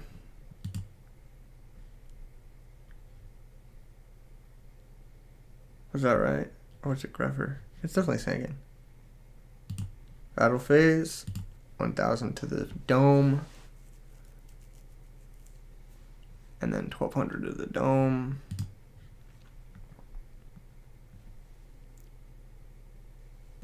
Gores. Fuck. Okay, Gores is pretty strong. He's got 1200 token. I'm gonna make Goyo Guardian. I just hope he can't kill it. And then Sangan will activate. And Sangan will go get us the malicious, I believe. Yeah, it's gonna be malicious. Dealt 22. Next turn we can maybe go for an Ancient Sacred OTK with Brain. So I'm gonna set both and pass. Yeah, I do think we have a game shot next turn. There's a few issues, of course. Several, if we're being real. He's gonna pass. Okay. Yeah. Oh my gosh. That's messed up. So many ways to handle this situation. How much? What's up, Rickle-Me? How are you going? Okay, what's this? If I pitch Special Grepher, Normal Mind Master, make Ancient Sacred, Goyo takes the Gores, Grepher runs over the token, or am I brain controlling? I'm brain controlling to go for game. What am I doing up? I stay up, bro. I stay up. Okay, pitch Special Grepher. Mally activates. Let's see if he wants to stop this. I'm trying to win this game right now.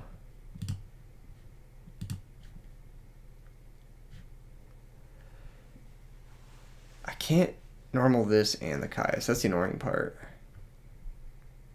How strong is Wyvern? He's only 43.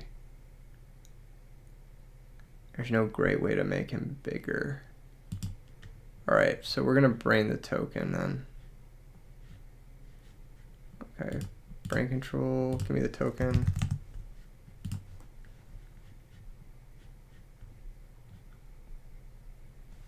You fucking love the Horn of Heaven. You play that gadget deck. That deck is gas, bro.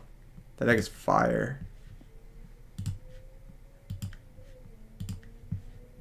Keeping it incredibly simple.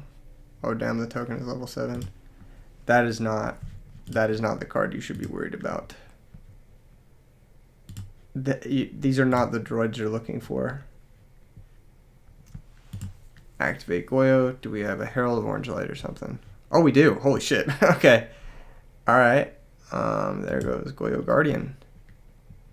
I'll attack directly for 1200 next. Battle Fader. Oh, okay. So this guy's 4300. Which is pretty good.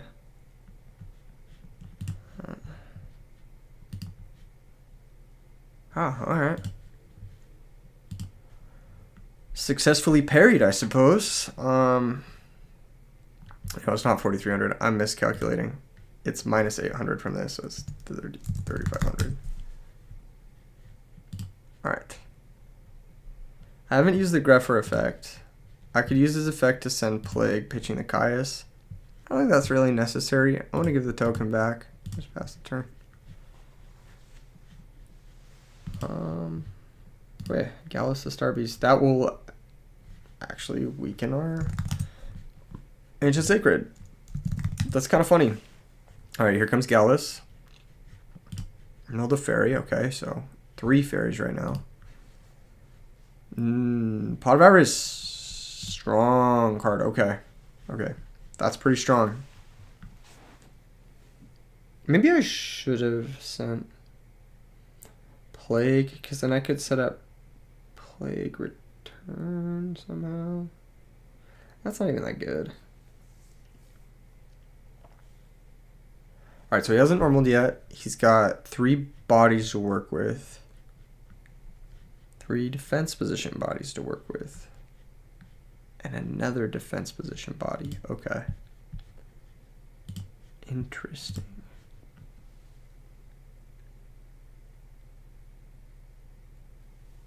Let's keep it as simple as possible. We're going to Caius the set monster. Hits a magical merchant. Okay. Battle phase. Caius is going to attack the token. The token is the highest priority kill because it's a light for honest.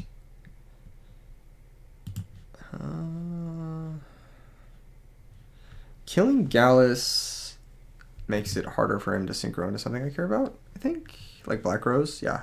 Okay, so he can't Witch Black Rose me. Pretty important. And I think just in case he has another Gallus, I do have to set the Torrential, so I'm going to pass. We've had a really good draw this game, but this deck just does play a lot of very good cards, so I could have played maybe a little bit better on Battle Fader. I should have known. If he's on Merchant, he's probably on Fader, right? So not much to be done here. Let's just kill the Fader. And then attack for 31.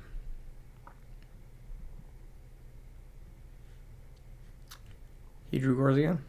Alright. Cool. Well, at least our guy becomes huge. I'll set call and pass the turn. Alright, so this is kind of a interesting situation. What's up, Duran? How you doing? But Ancient Sacred Wyvern is putting in that work. I can't complain. He's attacking here. That means honest, right? That's fine. So there's honest. And damage step. He'll use honest. Okay, so when this card is destroyed by battle, you can pay 1,000 life points. So we're going to take 3,100 here. This guy goes to the graveyard. Do I want to pay 1,000 to special summon it? Not really. I don't. I just... Token is light. Yeah, I was thinking if I wanted to use Wyvern Revive effect. But I don't. But you're good. Makes sense. Yeah, I was thinking if I wanted to use the Wyvern effect here. So yeah, we'll take 300. When you deal 2,700, which is super doable, but just kind of hard. Right? Let's see. Card Trooper! That ought to do it. So normal. Activate Torrential. Board. Card Trooper draws me a card. Road is cool. And I'll call target Wyvern. And that should get me where I want to go. Unless he has another fucking Fader. He might have another Fader. Attack directly. Is there another Fader? Oh, that was a tough game. We had to play through Gores twice. Shout out Ancient Sacred Wyvern for being incredibly powerful. That was a very difficult game. Okay, this game's going to be interesting. He's on Monster Mash. A lot of strong cards in that deck. A lot of strong cards. I think Light Mirror has applications. Transmigration has applications. Compulsory. These three have applications. Cyber Dragon can clear Jinzo if he's playing it. That's kind of a scary card for us. Ghost Destroyer and Doom Caliber both have some applications as well. We already have one Doom Caliber in the main though. Going second, I'm not super duper keen on putting in a second one, but we'll just see how it pans out. We can maybe go with the Cyber Dragon as well here. I think Gold Sark might be a little bit too on the slower side of things for us. So we're going to go down on those. Trag, Gores. I don't know if we want to ever be in the situation where we have to use these cards, so I'm going to side them out, I think, and bring in the aggro monsters. And I think I'm going to bring in the Cyber Dragons in some capacity too, because they can be good against like Cyber Valley or opposing Cyber Dragons or whatever else. And then Heavy Typhoon, of course, come out, and then the Cyber Dragons can't come in some capacity. I'm not sure if I want 2 Cyber Dragons. Do I want? I think I do. Fairly confident I do. Especially with 3 Caius. Yeah, we want 2 Cyber Dragons. I think we'll go with...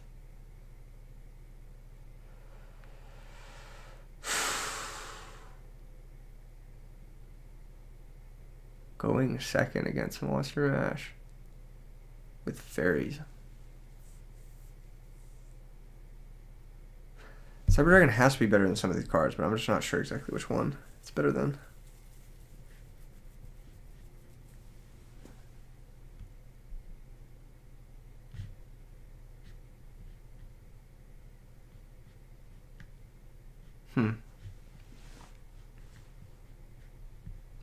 Call, Return are both pretty strong. Powerwell's pretty strong. I would like to get this Cyber Dragon in. Maybe Transmigration Prophecy is not very strong. I'll just cut that and play 2 Cyber Dragons. And we'll just try to play like an OTK strat or like a rushdown strat. Because like we've got Cyber Dragon, we got Doom Cal. We got a lot of ways to just like rush. Okay, that card's pretty good. There goes Caius. Am I really going to run into an Honest here?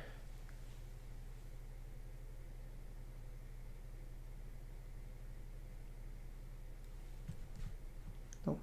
We'll go set, pass a turn.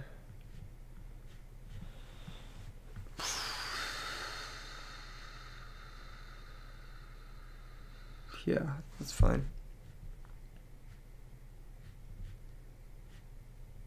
I didn't want to give him the Caius or like run into an Honest with Kaiku. But I don't want this guy being face up because I don't want him to know about it, really, if possible. I don't know. I just wanted to like synchro with the Doom Caliber maybe. Figure it out. Anyone is good, yeah. Gallus, that's fine. Yeah, I didn't want him to like burn a card like Gallus and fuck me, dude. That's so much damage. Okay, defense position, right? Sack for Caius. Wow. Okay. This is gonna hit the monster here. I will.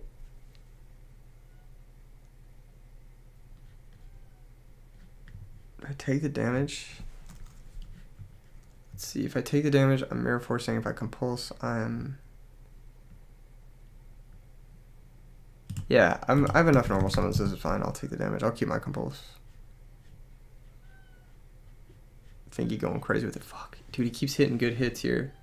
I gotta mirror force him here. Alright, so Dialk's gonna activate. This looks pretty ugly for us. I mean, we're kind of getting owned. Maybe mirror force isn't that good against him. Grabs Caius again. Alright. Bottomless. Okay. So, let's try it. If it connects, I get somewhere. And this will prevent a lot of scary cards like Chaos Sorcerer, that sort of thing. Activate the Ghost Destroyer. He's going to activate Trigodia. That's A-okay. Go ahead and banish the Christia and the Alchemist. And main phase 2. How do I do this? Set call, set bottomless, pass turn. Alright, so he can sack this for Caius. There's not really much I can do about that. He could pitch, try to steal, and then I could compulse. Then he could sack for Caius and potentially lose a 50-50. I was actually probably supposed to hold the call here. But I was thinking there's a world where he just attacks, in which case I shouldn't really do anything. If he just attacks, I just maybe let it die, and then on my turn figure it out. Because compulsing a Trigodia is kind of stupid. He'll just summon it again. He's going to go broad sack for Caius. Caius target the Kaiku the Ghost Destroyer. That means Kaiku the Ghost Destroyer is probably pretty good against him. And I kind of want him around. I kind of don't want to take that 1,000.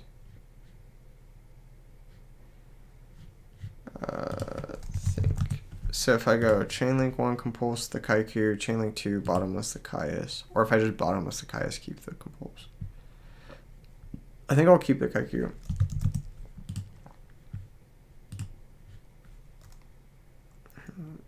Chainlink 3, bottomless the Caius. You might have Herald of Purple for this, that'd be really painful. Alright, so Kaiku goes to hand, Caius gets banished, he has 2 darks. And I can now start to banish more of his cards. Alright. Sangan's a good draw. That unlocks stuff. So now the Kaiku can die. I'm okay if he dies.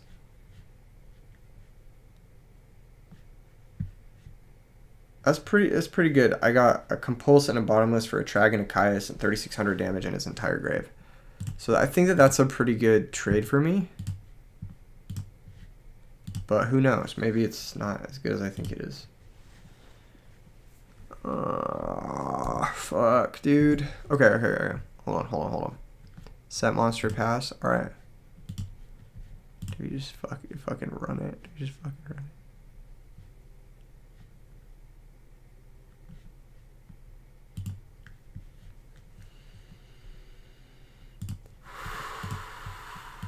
Alright, boys. You're seeing it here first. This is the classic.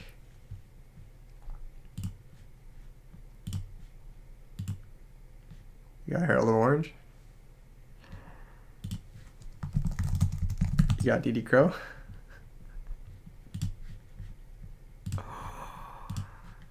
Is it happening? Is it happening? Are we getting there? Fuck! No! No! Alright, get that shit out of here. Banish that shit. Alright, pass me. Fuck! I flew too close to the sun. Hopefully all he can do is set a monster and pass. He's thinking normal witch. Okay, witch activates. Draw a card. Reveal it. You have to reveal it. It's Heavy Storm. Okay, so... he just... oh my god. So unlucky. Oh my god. What are the... that's my second ever whiff. Of course it happens on camera. The curse. The curse of the camera, dude. Alright, let's see. Does he have another fader? Oh, that's a good draw, too. Fader. Gores.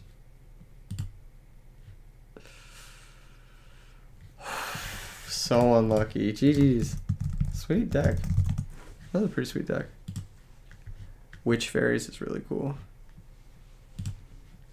Damn, that was fun though. That stupid Kaiku the Ghost Destroyer put in so much work.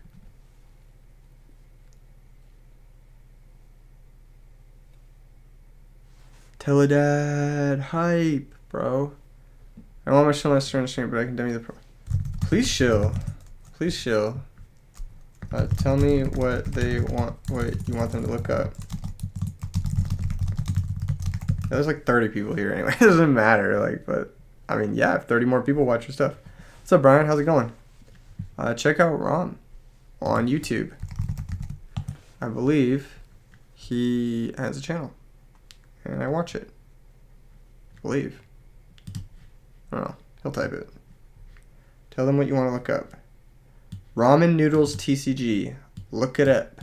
It's my channel. I did a profile of this deck. Based. Look it up. Subscribe to Rom. Show him some love. Check out his profile of the Witch of the Black Rose Fairy deck. I'm sure when you're not hitting Heavy Storm and you're hitting like Gallus the Star Beast and you're able to make Black Rose, the deck looks very powerful. Lewis Halls, are you behind on the stream? Fast forward. Fast forward on the stream. Anyway, yeah.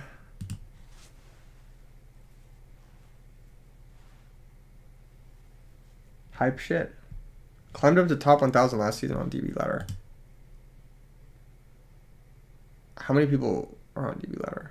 You're responding to the title of the stream? Oh. Yeah, while I agree Magic has been mid for a long time, I think their new set is very good. The Tarkir Dragonstorm. And I think we should give credit where credit is due. This set is cool. It's just cool. They've got this card. This card's pretty cool. The Dragon Stone. Add 1 mana of any color. Activate if you control a dragon. That's fire. I have no idea if many people on TV ladder. I mean, that's pretty solid. Top 1,000 or whatever. With a rogue deck. Bloomburrow was also cool. I didn't check that one out. But I really like this one. I think this one's cool. There's the reprint Craterhoof. This art is pretty cool. 700 rating isn't bad. For a rogue deck, yeah, that's not bad. And especially if you're not, like, no-lifing it, you know? If you're not, like, playing 6 hours a day, like how a lot of the people on Discord do. Somehow, I don't know how they have all that fucking free time, personally, but that's just me. Thanks for sharing the light of Christie. Of course, a very busted card. This is fucking awesome. Any update on online RBETs for this year? Yes, I posted about it in the Discord, but basically said, for health reasons right now, I can't really be on stream for that duration until probably about May or June. So the earliest it will happen is in May or June for an online one. But it will happen. It's just a little bit delayed because I can't be on stream for 8+ hours. I'm making exceptions for the IRL RBETs, but my doctor has recommended against that. Hope you're good. I'm okay. I don't know. I think, like, I've had a few weird things happen in the last few months, like health-related things, that has made me, like, very on edge, but I do think that it's headed in a good direction, and I'm very I'm not super worried about anything. It's just, like, weird. I don't know. I'm like, for those of you who don't know, I'm 32 years old, and I've been really healthy my whole life. Like, just super, super healthy. You watch the new Stampede openings and no one pulled in Amaryllis yet. You're kind of scared for the pull rate. Ooh, that is scary. How much are the boxes? $100. That's a lot of money. I guess it's not that much. The Pokemon set came out, dude. Oh my. The booster boxes are $230 fucking dollars. What? You can't even pull a $230 card in the set. What are people smoking? The most expensive card is like $200. If that. But the sealed products, this is over double MSRP what it used to be. So dumb, man. It's so dumb. This is $8 booster packs. The demand for the game is obscene. It's obscene, especially for sealed product. Dude, literally, the most expensive card is $200. It's this card. And you can get it for like $200. You can't even pull the booster box worth. Like, you can't pull it. Because you can only pull one special illustration rare per box. And sometimes even 0. So you can't even pull 2 money cards. You know what I mean? The only money card you can pull is like worth less than the price of the box. It doesn't make any fucking sense. Scalping is ridiculous again. I think this is like an anti-scalping measure. But as a result, it's like just inflated the cost of the set for everyone who wants to actually play the game. It's kind of annoying. But I don't know. It's not as bad as the last set. The last set is so ridiculous. Prismatic Evolutions. I don't know if you guys have seen this. The booster packs. Prismatic Evolution booster packs. Where are they? They go for like $12 each. For a fucking booster pack. They're not even listed. You can't even buy a booster pack of Prismatic Evolution. It's sold out. There's Elite Trainer Box case. Comes with like 8 boosters. And they're selling... Huh? Low sale price, $195. Huh? This is an ETB. This isn't even a booster box that's selling for $200. That's crazy. Most expensive cards, Pokemon cards in packs right now. Dude, I hate TCG Player. I'll be the first to say it. It's good for videos, but like, oh my god, I hate TCG Player so much. They had this article that made me so mad. Where is it? TCG Player, Pokemon players are greedy article. This made me so mad. This article pisses me off so much. I cannot begin to express how fucking annoyed I am at this article. This article makes me so angry. So it says, this article is not going to be a fun read. They were right, but not for the reason that they said. I'm sorry. So like, first off, what are you apologizing for? If you think greed is ruining the Pokemon TCG, don't work for TCG Player. Don't work for the company that allows buyouts and like causes the super hyperinflated bubble because there's a platform like this. You know what I mean? That lets one person go on and spend like $5,000 and just buy up every copy of a card and make a card seem like it's worth a lot more than it actually is. Like, that's like, people are literally pump and dumping on this website and you're working for it. If you're actually sorry, don't write this fucking article. Don't write for this website. Don't create content for this website. Because this is where all the pump and dumping of the fucking cards is happening. Alright, moving on. It says, recently, Prismatic Evolutions finally arrived at local game stores across the world. We all knew the set was cultivating a new level of hysteria. The $1,500 Umbreon EX is just one of the 8 terrestrialized evolutions to headlight the product. So it starts off with a fucking ad. Go buy this Umbreon from TCG Player so we can collect our 15% revenue. Every time there's a fucking Pokemon pump and dump, they collect 15% on it. This website that this article is published on. And then they publish greed is ruining the Pokemon TCG, blaming the fucking consumer. Brother, you're the one enabling the greed. Before TCG Player, it was you just traded for the card that you want, and it was worth whatever the person who had it wanted it to be worth. That's it. That's how it was. There were no buyouts. There was no, like, there were difficult to find cards, but, like, you could go trade for them at an event. You know what I mean? It wasn't, like, crazy. You could get good deals. Like, everything was legit better before fucking TCG Player when it comes to, like, collecting and, like, finding rare cards and that sort of stuff. Now it's just, like, a matter of, like, I'm not gonna get into it. Anyway, I've been patiently waiting for this set for months. I've been writing about it for weeks. Okay, maybe this guy personally cares a lot about Prismatic Evolutions. Everyone else was waiting for this set too. It's no huge surprise that I spoke to the parents at my local Pokemon leagues to just give them a heads up, just a friendly nudge, that they should try to place pre-orders if they want to on the products on behalf of their kids. When several expressed confusion or concerns on how to do so, I happily placed pre-orders on their behalf. Another fucking ad. Place pre-orders. Wow, okay. You can do that. Wow, okay. Place pre-orders on our site. Haha. So please take a moment to understand the level of anger I felt when those same parents messaged me to explain that they hadn't got the product after all, and said their pre-orders have been adjusted and repriced to match secondary market gouging. Where is the secondary market gouging happening? Where is it happening? Why is it happening? Is it happening, I don't know, here on TCG Player? Is that where it's happening? Because this website allows it and doesn't have any protections against any market protections at all whatsoever against like buyouts and shit? Or is it happening somewhere else? Where else would it be happening?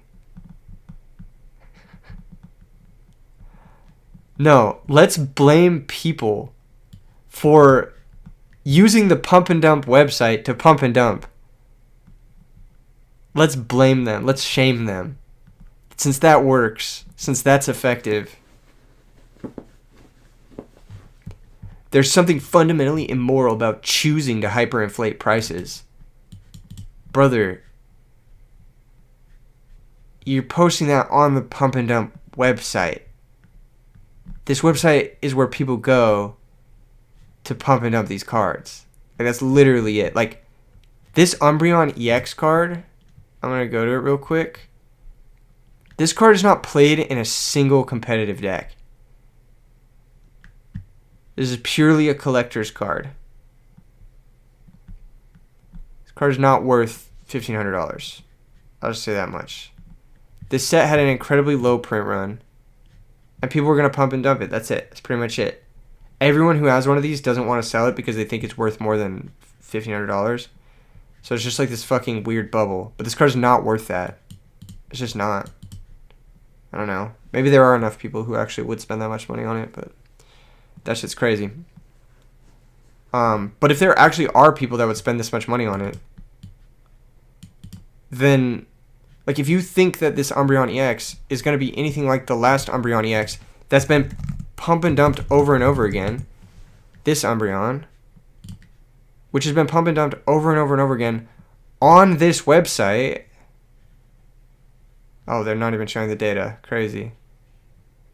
Oh, this isn't Pokemon Japan. I don't want Pokemon Japan. Where's the fucking English one? There it is. Look at this. Pump and dumped over and over again on this website. You can see the rises and falls. This card has no competitive value. At all. Whatsoever. The collector's market is crazy, man. I don't know. And this guy's like, greed is ruining it. It's like, bro. What do we do? It's a bold cry, but we've got to start learning how to say no. Who the fuck is we, first off? It's not you guys. It's not TCG Player. Because you guys aren't doing shit. You guys are raking in 15% on every fucking pump and dump that happens. In every trading card game. This website is the reason why Amaryllis was $60 to begin with. This website's the reason you can't get a Blackberry Drago to play Gigaplant. This website's the reason Magical Android is fucking a bajillion dollars. You know what I mean? It's because people just buy up shit and just hoard it and think it's worth it. It's so annoying. They make it super, super easy to do it, and then they blame the consumer for it.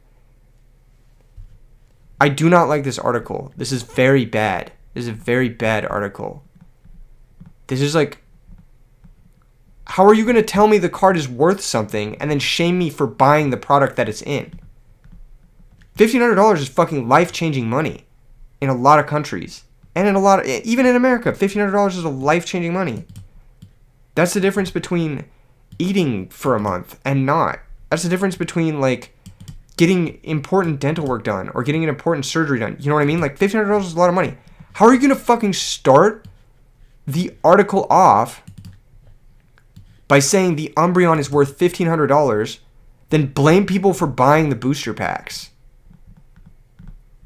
What? Fucking tone deaf as shit, bro. This pissed me off. And ever since then, man, I'm so angry. There's so much rage. I actually really dislike that. That is not cool. At least I think Card Market has, like, buyout protections in place. At least. At the very fucking least. And that's why they have some type of regulatory market control. This is the shit people don't want to talk about. They don't understand the game. TCGs provided the blueprint for crypto and similar nonsense. Yes, except TCGs actually are a tangible physical product. They're a game you can play. Even though there is very little intrinsic value in a trading card, Card Market is a joke, don't even start. Yeah, but at least they have some fake buyout protection. You know what I mean? Like, this is the best band list in years. Holy hell. What's up, Alex? How you doing? Good morning. I'm glad you like the band list. Everyone likes the band list. I think it's fire. Blaming people for buying the packs instead of buying the singles. You can't buy the singles and get value, though. That's the thing. It's just like, if you can buy a $12 booster pack and open a $1,500. Used to make money with cards in middle school. Yeah, a lot of people did. I have a lot of friends who backpack vended and, like, got out of bad situations because they were backpack vending, and it was, like, actually a vibe.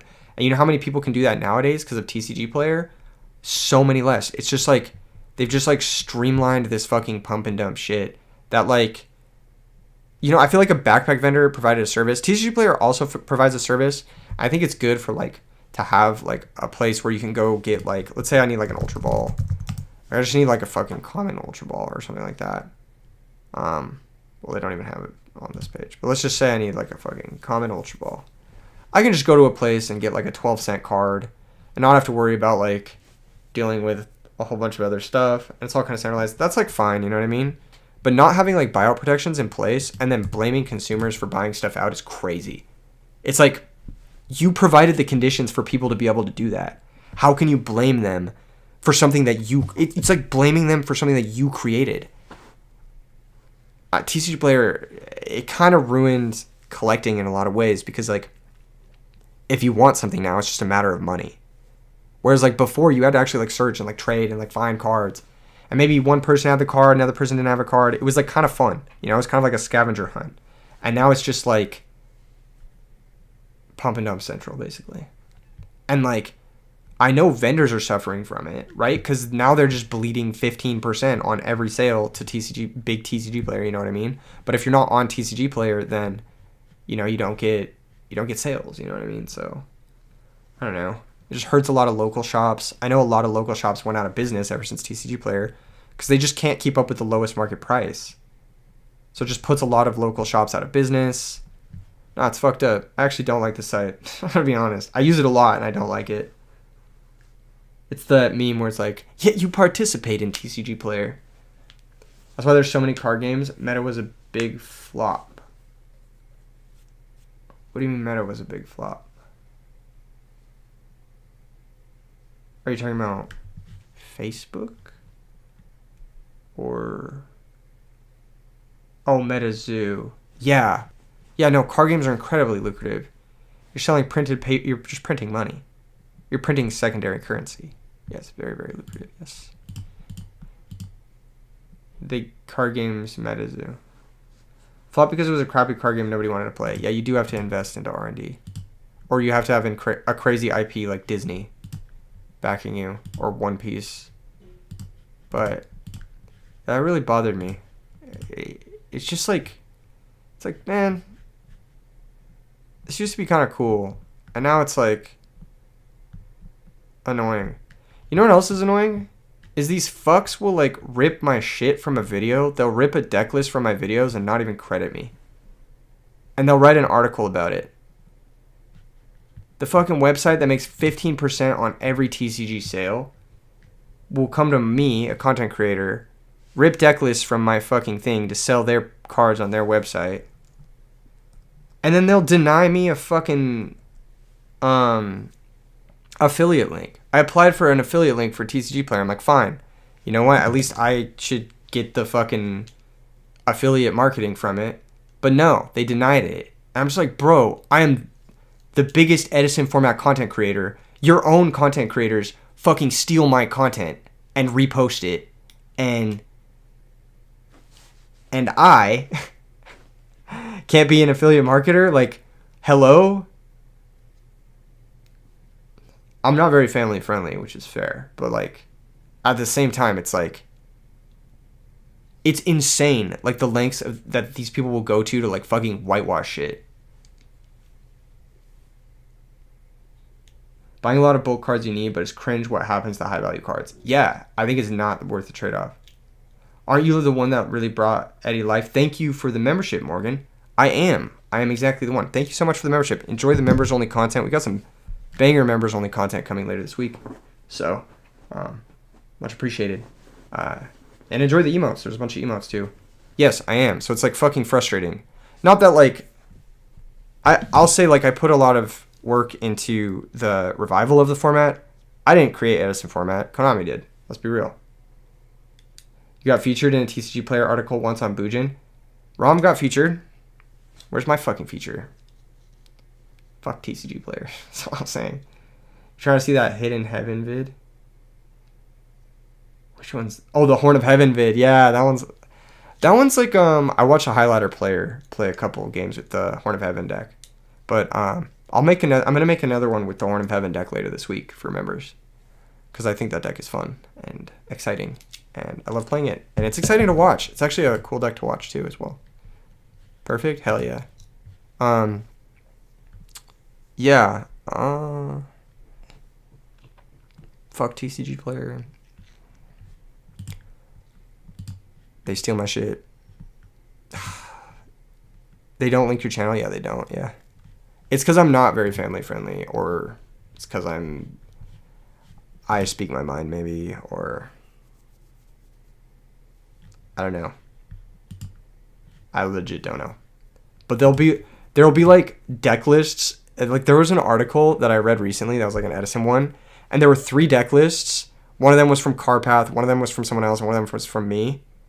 They linked Carpath's channel under his deck list. They linked the other guy's channel under their deck list, and they just didn't link my channel under the other deck list. So it's like very clearly fucking intentional. Fuck everyone there. I'll just say it. It's very clearly fucking intentional. They're like intentionally not linking mine.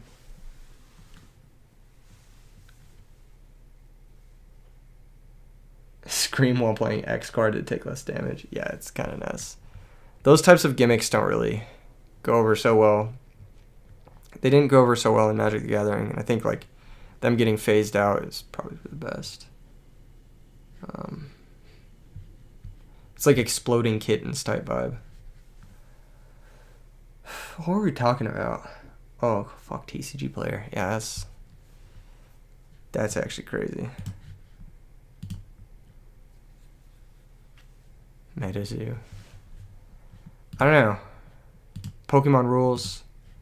Format's great right now. They tried making it like D&D. Yeah, I think the issue is like casual card games don't appeal to a lot of... Well, maybe they do, I guess. Because EDH is fucking hugely popular. But if you have a casual card game, like I'm assuming this is, and you brand it like a competitive card game, like you brand it like Yu-Gi-Oh! Or something like that, I could see it failing. Didn't have a water source. That is crazy.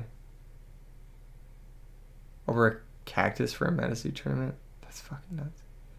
Oregon Trail ass rolling. That's something.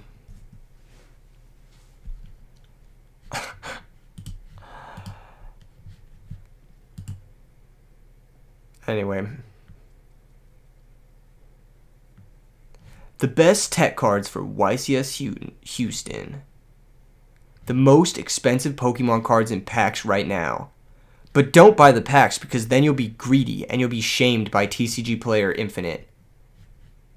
Fucking insane cognitive dissonance. Insane. I actually hate it so much. It makes me so angry. Unreasonably angry. What does Yu-Gi-Oh cards look like now? What is this? Test Bear. Is this a Gladiator Beast card? If you control a Gladiator... Oh, shit. This is a Gladiator Beast card. What does this do? Who was complaining about buying packs? TCG Player! In an article! They were complaining about customers being greedy and buying too many packs. Yeah, while also promoting the product in that pack in the article. It's one of the worst articles I've ever read. I'll pull it up again so you guys can see it. Pokemon Greed TCG Player. Greed is ruining the Pokemon TCG. This is the worst article I've ever read. It is so tasteless, and like, no offense to Howling Minds, I'm sure he's a great writer, and I'm sure he genuinely cares about Pokemon, and he's just trying to get his paycheck. But like, this is such an insane article to me. When was this? Recently. Literally February.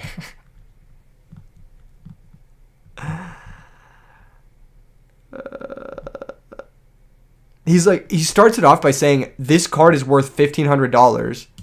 Then he says, gets mad at people for buying the product. It's like, dude, why do you think people...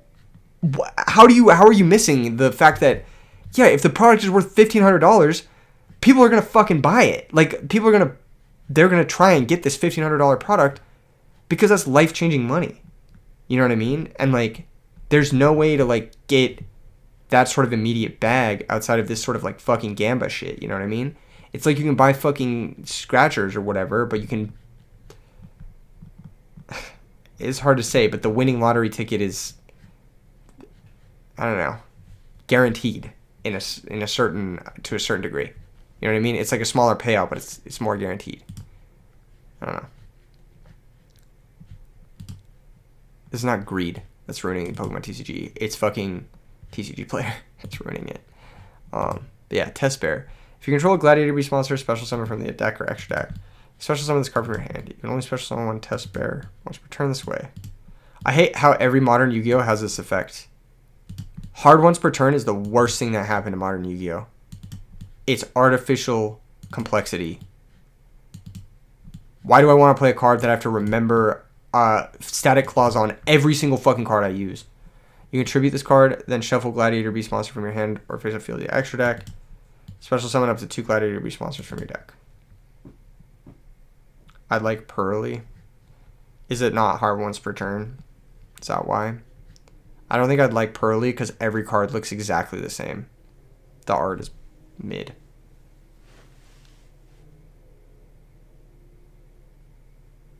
Almost no once per turns in that deck.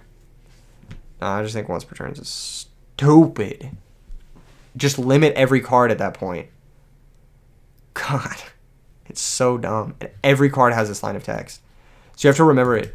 Just make it a static rule that every card can only be used once. It's just like, there's so many like static clauses like, oh, blah, blah, blah, blah. You can only use this effect once per turn. You can only special summon it once per turn. You can only tribute it once per turn. It's like, why the fuck, dude? Why? Why is every card like this? You can no longer special summon from the extra deck except for this for the rest of the turn. You can only use rituals for the rest of this turn until your second main phase after using this effect. Why? Why are we including all these lines of text? It's just like stupid limitations that just don't have any bearing on the fucking game at all whatsoever. And then you go to a fucking local and then you don't know all the limitations on all your opponent's cards and you're expected to read and memorize all of them. And it's just like, dude, I don't want to fucking do that. It sounds fucking miserable. Why do people play this game? I don't get it. You have to do like fucking weeks of research just to fucking go to a local and like have a good time and not get fucking obliterated. It's actually so annoying. Like, Pokemon is a far superior game. I like literally I've been playing so much Pokemon the last few months. It is so much better than Yu-Gi-Oh. It's just such a better game in every metric. You can just pick it up and play. And if there's a new deck, it's easy to figure out. And it's fun. Like the new deck in this, you missed the old Pokemon client. I do too. What do I think of Pocket? I haven't played it, but I think it's an incredibly lucrative opportunity for the Pokemon company to once again part a lot of people with millions of dollars for nothing. The new client ruined the game for you. Have you tried Twin Leaf? I'll show you. I'll put you on right now. Watch this. There's something called twinleaf.gg. It's basically Dueling Book for Pokemon, but it's automatic, and it's great. Hold on. I forget my username. I think it's Keegan.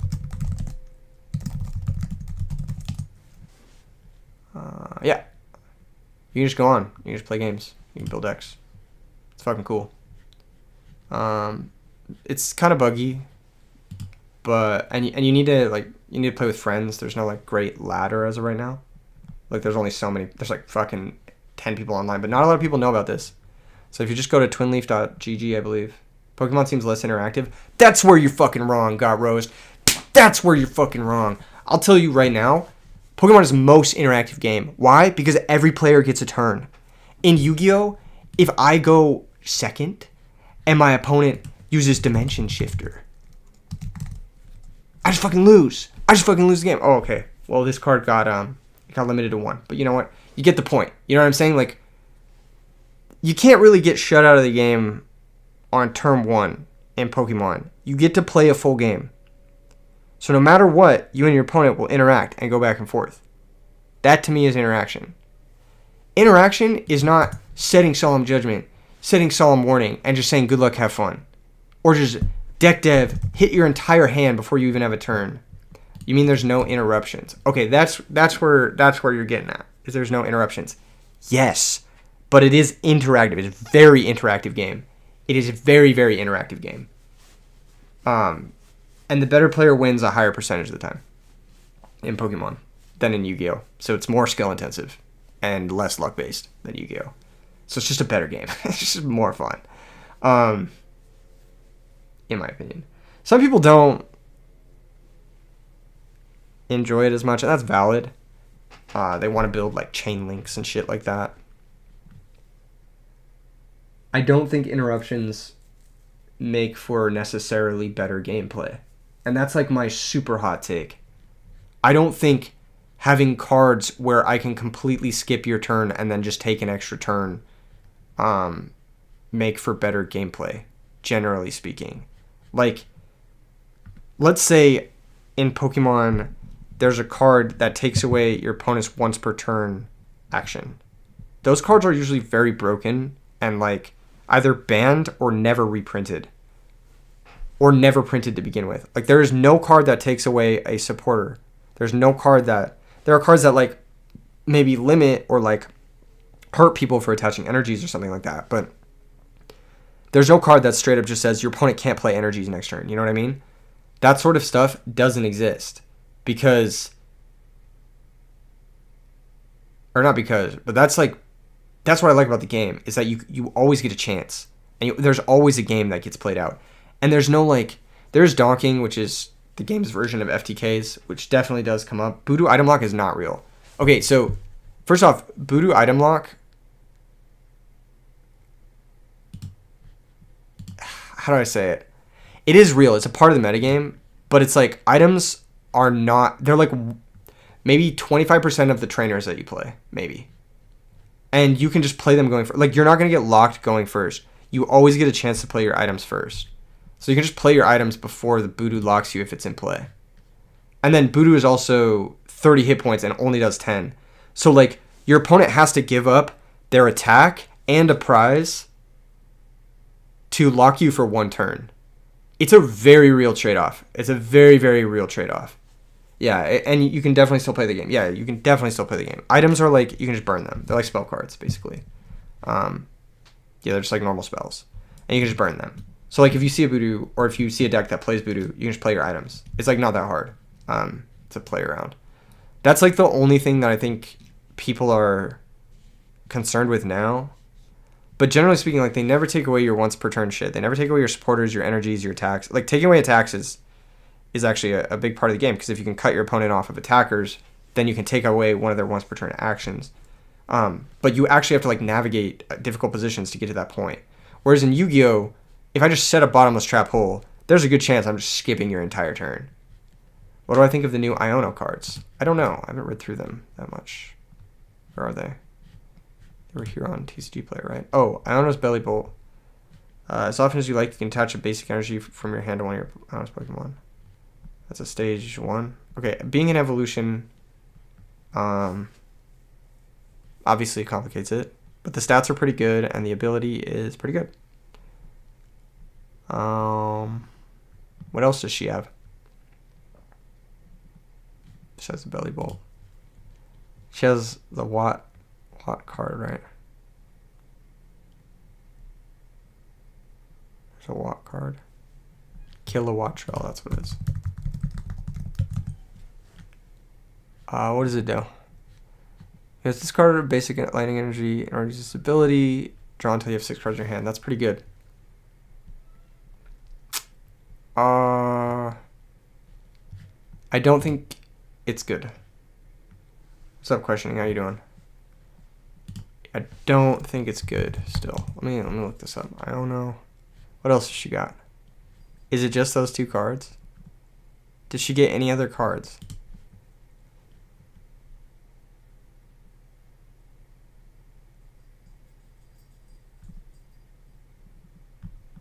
If she got no other cards, then I don't see how it's competitive.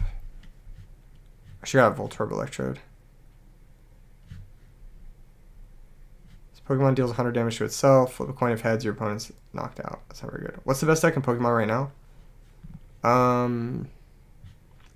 It's a very wide open meta. It's debated. I'd say there's like 3 or 4 really good ones, and then there are some that I think are also really good that are like not as commonly played.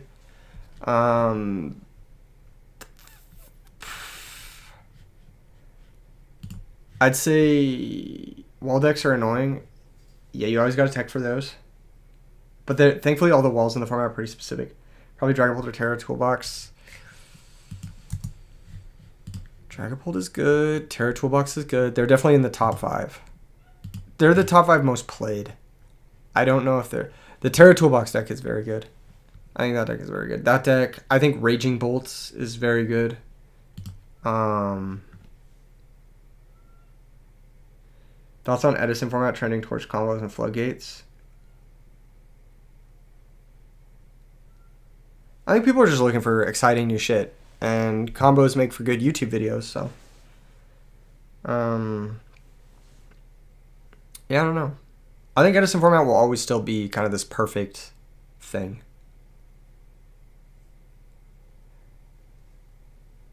This perfect sort of window into Yu-Gi-Oh! Being interactive in a way. Slow enough to where it's interactive. And also balanced enough to where you're not getting FTK'd that consistently. Most Yu-Gi-Oh! Formats just have their own versions of just like getting FTK'd.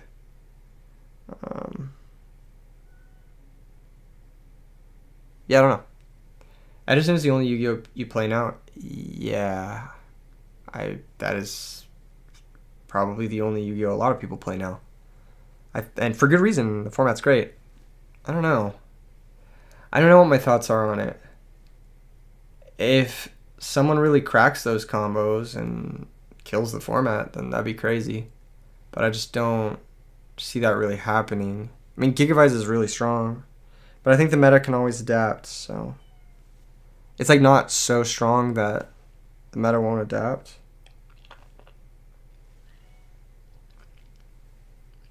Does Pokemon TCG have equivalent types of decks, and are they consistently pricing doing well?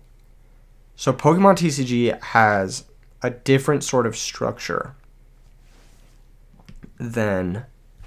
let's go back to Notepad, because this is going to be pretty crucial for this one. Alright. Close all this. Font sizes. 34. Okay. Let's do 36. Alright. Pokemon TCG. Man. The Fishborg deck, I don't think, is an FTK deck like Gigabytes is. You will always get a turn versus Fishborg at least, if not multiple. And that was something... The Fishborg deck is also much more card intensive than the Gigabytes deck. I think, if anything, people should be more concerned about the Gigabytes deck, or just because it can kill people turn 0.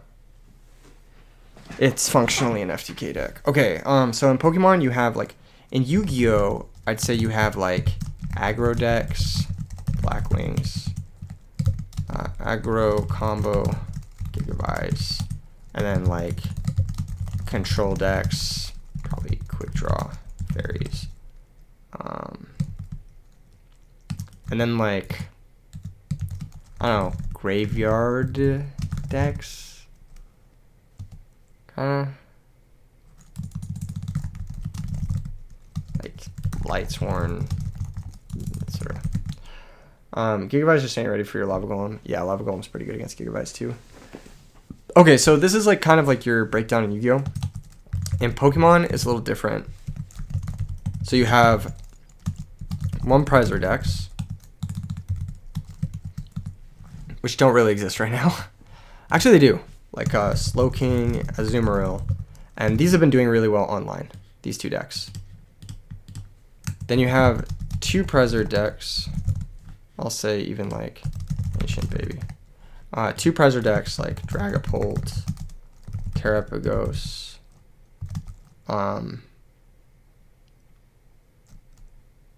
whatever. That's our Raging Bolt. And you have like sort of this idea of like rush versus like comeback decks. So rush decks would be like Raging Bolt, Terrapagos, and then like comeback decks would be like Dragapult, Mamoswine, etc. Usually stage 2 decks. They're usually like big evolutions, whereas rush decks are usually basic or stage 1. And then the breakdown is kind of like one prizer versus two prizers. Because the way you win in Pokemon is win by taking 6 prizes. So, like, do you want to play the stronger Pokemon that gives up 2 prizes when it dies? Or do you want to play the kind of weaker Pokemon, but maybe it hits really hard and has a good matchup and only gives up 1 prize? The benefit of one prizer decks is that your opponent basically has to spend 6 turns of the game beating you. Whereas with the 2 prizer decks, theoretically your opponent could beat you in 3 turns of the game if they're able to one-hit KO your Pokemon. Theoretically. Then rush decks usually play like super fast ways to get multiple attackers set up. So I'd say Future is also here. Cards like Miraidon, where it just puts a bunch of energy into play, and then you just say, okay, I've set up my board, I've set up my attackers, and I'm just going to try to take early prizes and then just maintain this lead. Comeback decks like Dragapult, Mamoswine, etc., they play more cards like... There are cards like Iono specifically. This is a card that is a comeback card, Iono. And rush decks usually play 1, and the comeback decks usually play 4. That's kind of like the general. It says each player shovels their hand in there and puts their hand on the bottom of the deck. Then each player draws a card for each of the remaining prize cards. So let's say you start rushing your opponent with Raging Bolt or Future, and you take 4 prizes, and you have 2 prizes left. Someone plays Iono, they hand loop you down to 2 cards. Kind of like normal summon attack, 1 prizer versus Book of 6, 2 prizer. No, normal summon attack is both, is everything. Everything can attack. Every deck attacks. Except for like stall. I guess I should say also this is hard stall deck out. Which is like Mimikyu, Pidgeot, Control. Control in Pokemon means win without attacking. Means win without attacking. Gotta pack some orders. Have a good night, Rom. Thank you for the game again. So in Pokemon, if you're playing these types of decks, you usually aren't attacking. Every other type of a deck attacks. Every other type of deck attacks. You have to take prize cards somehow, right? So, another one of the comeback cards that's really popular is Counter Catcher. So a really important part of Pokemon is positioning, like board positioning, and you have 1 Pokemon in the front and you have 5 Pokemon in the back. This lets you bring up one of their back row Pokemon and attack it. Usually you can only attack the Pokemon in the front. But Counter Catcher only works if you're losing. So it's a really powerful card because it just like lets you fuck up your opponent's board basically. But it only works if you're already losing. So it's very strong, but it's a comeback card. And there are a few other comeback cards too. There's a card like Hops Cramorant. And some of these comeback cards work even if you're tied or ahead. It says if your opponent doesn't have exactly 3 or 4 prizes remaining, this attack does nothing. This is a strong attack. It's 1 energy for 120. That's very strong on a 1 prizer. Plus you can like pump this up and you can end up doing it for 0 energy if you have this specific card. This is something that's considered a comeback card because if your opponent hasn't taken any prizes, you can't use this card at all. But if they've taken 2 or 3 prizes, you can use this card to come back into the game basically, or to close the game out. So this is like a combination of like a comeback card and a rush down card. So the Hop deck would fit in the rush deck and somewhat in the comeback deck because of the Hops card, Hops Cramorant as well. So it's kind of like there's definitely crossovers between all of these. You miss playing Iron Thorns EX? Yeah, that's a strong card. You didn't like the Retrain GX cards? That's when you used to play. Single prize decks aren't top placing currently, but won a Japanese regional 2 months ago. Slowking and Azumarill are doing really well in online tournaments right now, but I think that's just because the meta is fresh. As far as single prizer decks, the Monkey Dory Frostlass deck is actually quite good. And that's another single prize deck. Monkey Dory is one of the best cards in the format, in my opinion. After having played hundreds of matches on the ladder of the new format, I think this is one of the best cards in the format. But yeah, this is a solid single prize deck. There are a couple other solid ones. Let me see if I can find a solid single prize deck to show you guys. There's a bunch of decks you can play. There, like Pokemon TCG is very, very diverse.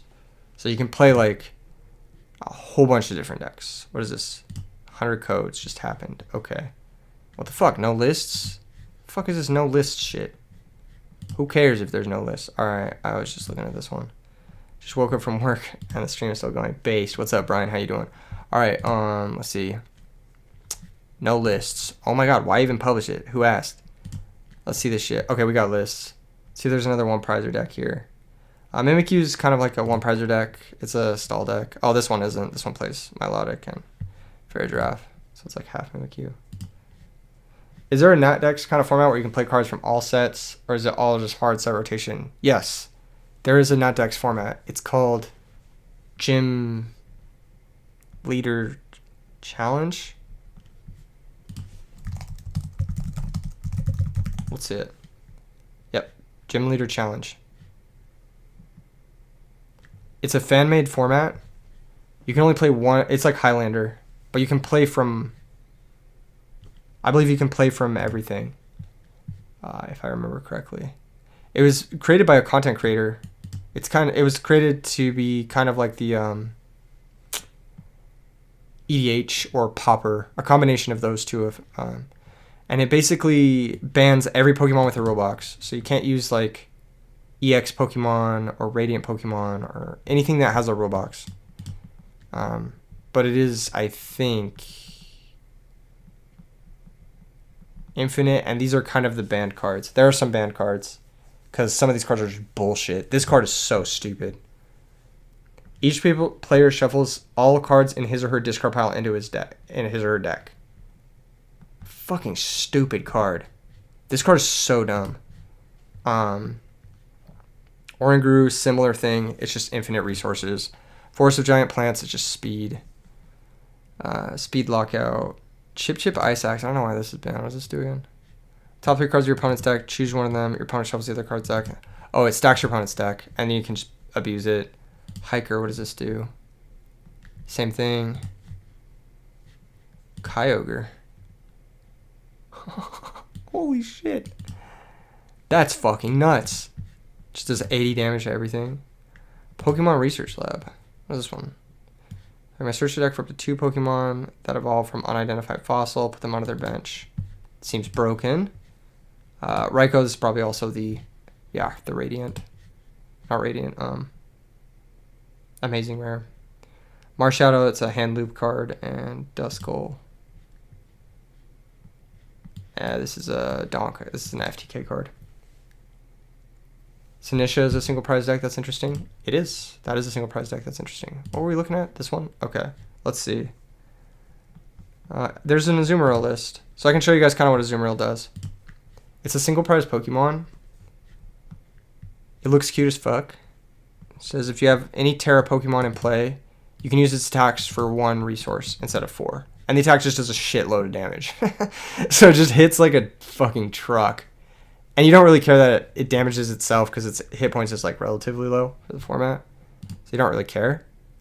But you do need to play like one. You need to play like 1 2-prizer because that's the Terra Pokemon. They're 2-prizers. But your main goal is to use the 1-prizers in this deck. And that deck is pretty good. That's like a 1-prizer deck, I'd say. That deck and the Slowking deck. I'll see if I can find it. Those are the only 2 that like really come to mind.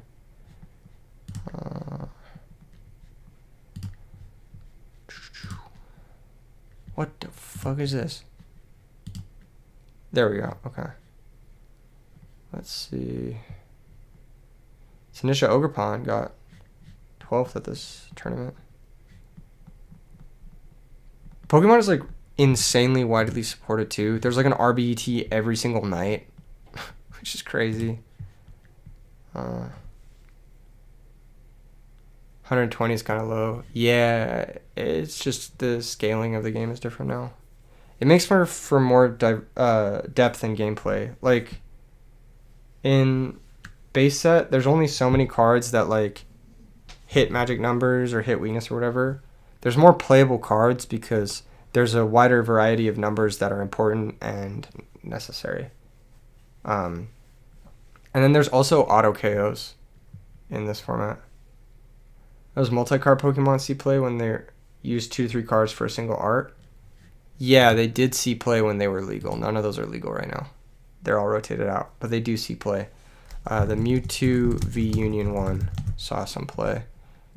This one, it's 4 cards, and you use it to make a really fucking busted Mewtwo. That one saw play. And then the Legend cards saw play, especially Rayquaza and Deoxys. I know because I won a bunch of tournaments with this card. It's so much money now. Oh my god. I need to get the other half to rebuild. Oh my god, there's so much. Fuck TCG. But yeah, this one is very good. At the time. It's not legal anymore, but for the meme, you can play Diplin. Diplin is pretty good. The Festival Grounds deck is good depending on what you're playing against. It can be hard into some matchups. But yeah, there's another one. It's like Roaring Moon. There's like a baby Roaring Moon. This one. This is kind of, I'd say it's like a graveyard style deck, kind of, but it's a one prizer deck, the Ancient Baby deck. It's not necessarily amazing, but it has some pretty good support, and this guy is a crazy good attacker. For 2 energies, it does 10 damage, plus 10 damage for every Ancient in your discard pile. So you just load up your grave, and he's doing like 200 damage for like 2 energies, which is pretty easy to set up because they have a supporter that puts energies on the Ancients. And he has huge hit points, like 140 for a basic that's better than the Azumarill you saw. And then he has a tool that makes him plus 60, so it makes him 200. So you can use this guy, and you just have like 200 hit point 1 prizers that hit for a shit ton of damage, and they scale as the game goes on. The only deck you have for IRL for Pokemon is hard to find cards. Are you talking about the Ancient Babies? Is that the only deck you have? Is Pokemon gameplay currently at an actual high point? It's so good. It's so good. It's like crack cocaine. And it's so addictive. Oh my god. I've been playing it all week, like nonstop. I haven't even been thinking about Yu-Gi-Oh! I'm like, I gotta lock in for RBET, you know what I mean? But I've been playing Pokemon all week, dude. It's so good. It's like, it's so much fun. I don't know. There's just so many cool, like, decks and cool combos, and, like, everything is super unique, and everyone's just, like, trying new shit all of the time. Because the game is, like, it inherently rewards you for trying new shit. Like, because the game is so much about, like, I don't know how to say it. Like, surprise factor plays a huge role in the game. And, like, prep and, like, what's up, Scissor? How you doing? The Diplin deck, because it's mostly just common. That's fire. Guess we couldn't sleep. Both of us, bro. Both of us. Yeah, so I would recommend it. I think the decks I would recommend, if you're getting into it, the most fun decks. Well, the future deck's pretty fun, but it doesn't come back very well. It's pretty weak. The Terapagos deck is cool, but I think Terapagos looks fucking stupid, and I think the mask cards look fucking stupid. But if you don't mind the way they look, it's a pretty fun deck. Dragapult is really strong. Mamoswine is awesome. Mamoswine is so fun. So, like, Mamoswine is, like, it's very strong. First off, the hit points are insane. Like, it's so hard to kill it. If you're not hitting it for weakness, it's very hard to kill this. Then the damage output is insane. The card can deal 380 with the attack. And then his ability is insane too. But it's kind of hard to get set up. That's the problem. You need to get this guy set up and you need to get 2 energies on him. But once you set up the first one, he sets up all the other ones. Because his ability is just once per turn, you can search for a Pokemon and put it in your hand. So it's just like, once per turn, you set this one up, you search the second one, play that one, search the third one, play that one. And then, yeah, a bunch of your friends who all played when you were kids recently got back into it, and you were really impressed by the gameplay, but wasn't sure if it was actually like this before. It's so fun right now, Steamed Hams. It's so good. I actually think that, like, Pokemon has had a streak of, like, the last, like, 5 years have just been amazing formats. Like, 2021 to now has been nothing but bangers for Pokemon. The whole, like, comfy Lost Zone Meta was so sick. Arceus V-Star was so sick. The VMAX cards were kind of boring. That's like the end of like when I think it was not very good. But since the Mew VMAX era, it's been like one of the best.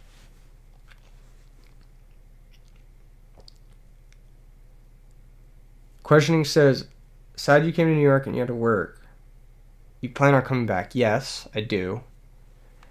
Of course, not everything is within my control, so I can't make any promises, but I do plan on coming back to New York one day. Also, you ever think about doing Pokemon content? I do make Pokemon content. I have a channel. And I'm working on a video that I've put a lot of time into. I hit the top rank on the ladder on Pokemon, and I did it within a certain time period. And I will show you the channel now. You can find it on my... Like, if you go to the E3 Yu-Gi-Oh channel, it'll be recommended there. This one right here, the elephant in the room. And I got top rank with the future deck, and I made a profile on it and put a shit ton of gameplay. I basically did that again, but with a new deck. And yeah, I'm gonna post that one in the next. I might be posting it tomorrow. It all depends on when I get certain cards in the mail, because I'm waiting on like 2 cards to make the deck profile. But yeah, I do have that. And yes, I actually do travel to Pokemon events. I was supposed to go to the Atlanta Regional this weekend, but sadly, I cannot go due to health reasons. So, yeah, pretty big bummer, honestly. I'm really bummed about it, because that was my like for fun tournament this year. I don't really get to go and play tournaments for fun that often. I usually have to go work them because it's like RBET or whatever. So I don't get a lot of weekends where I can like go and do that. And yeah, I can't do it because of my health right now. It's just not in a spot where I can travel like that.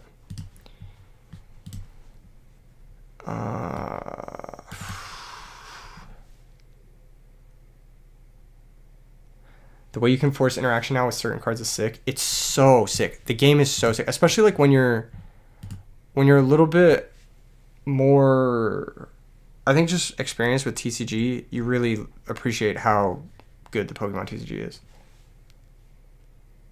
Oh, hosting tourneys along the lines of the way you do with E3. I would like to host Pokemon tournaments, retro Pokemon tournaments. Yes, that is something I would like to do. I think that would be very fun. I think that would be more fun than hosting Yu-Gi-Oh tournaments. But I think it would be I don't know if it'd be a smaller audience or how that would work. But I would like to host retro tournaments similar to RBET for Pokemon as well. That sounds very fun to me. Thinking of ordering the Diplin full arts. How much are they? Are they expensive? Diplin. Oh, they're not bad. They're like $6-7 each. They look cool. Damn, that's cool. Oh, you could also get the Master Ball foils. The Master Ball foils look clean. I've seen these in real life. The foiling is amazing. Here, let me see if I can find it. Diplin Master Ball foil. Let's see if we can find an image of it. Oh, this image is kind of good. This image good. The texturing is just crazy. This image doesn't do it justice. Man, why does nobody in the world have a good camera, despite everybody in the world having a good camera in their pocket? It's crazy. Yeah, the Master Ball foiling looks amazing. I don't know how to describe it. Yeah, this kind of shows the texturing on it. It's really cool. But yeah. You have the Pokeball art ones. They're cool. You haven't seen the Master Ball. Oh, it's the same. It's the same. It's just a Master Ball instead of a Pokeball. If you have the Pokeball ones, it's the same. They look very good. But the full art ones are cool too. It's very cute. And you got the little chipmunk guy. I forget his name.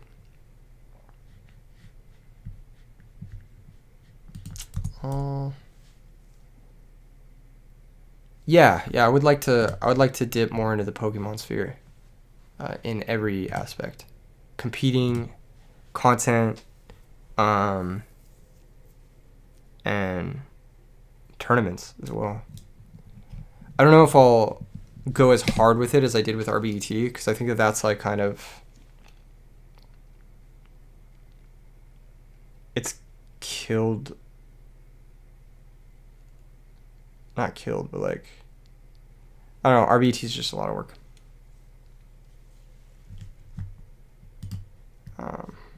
So I don't know. We'll see.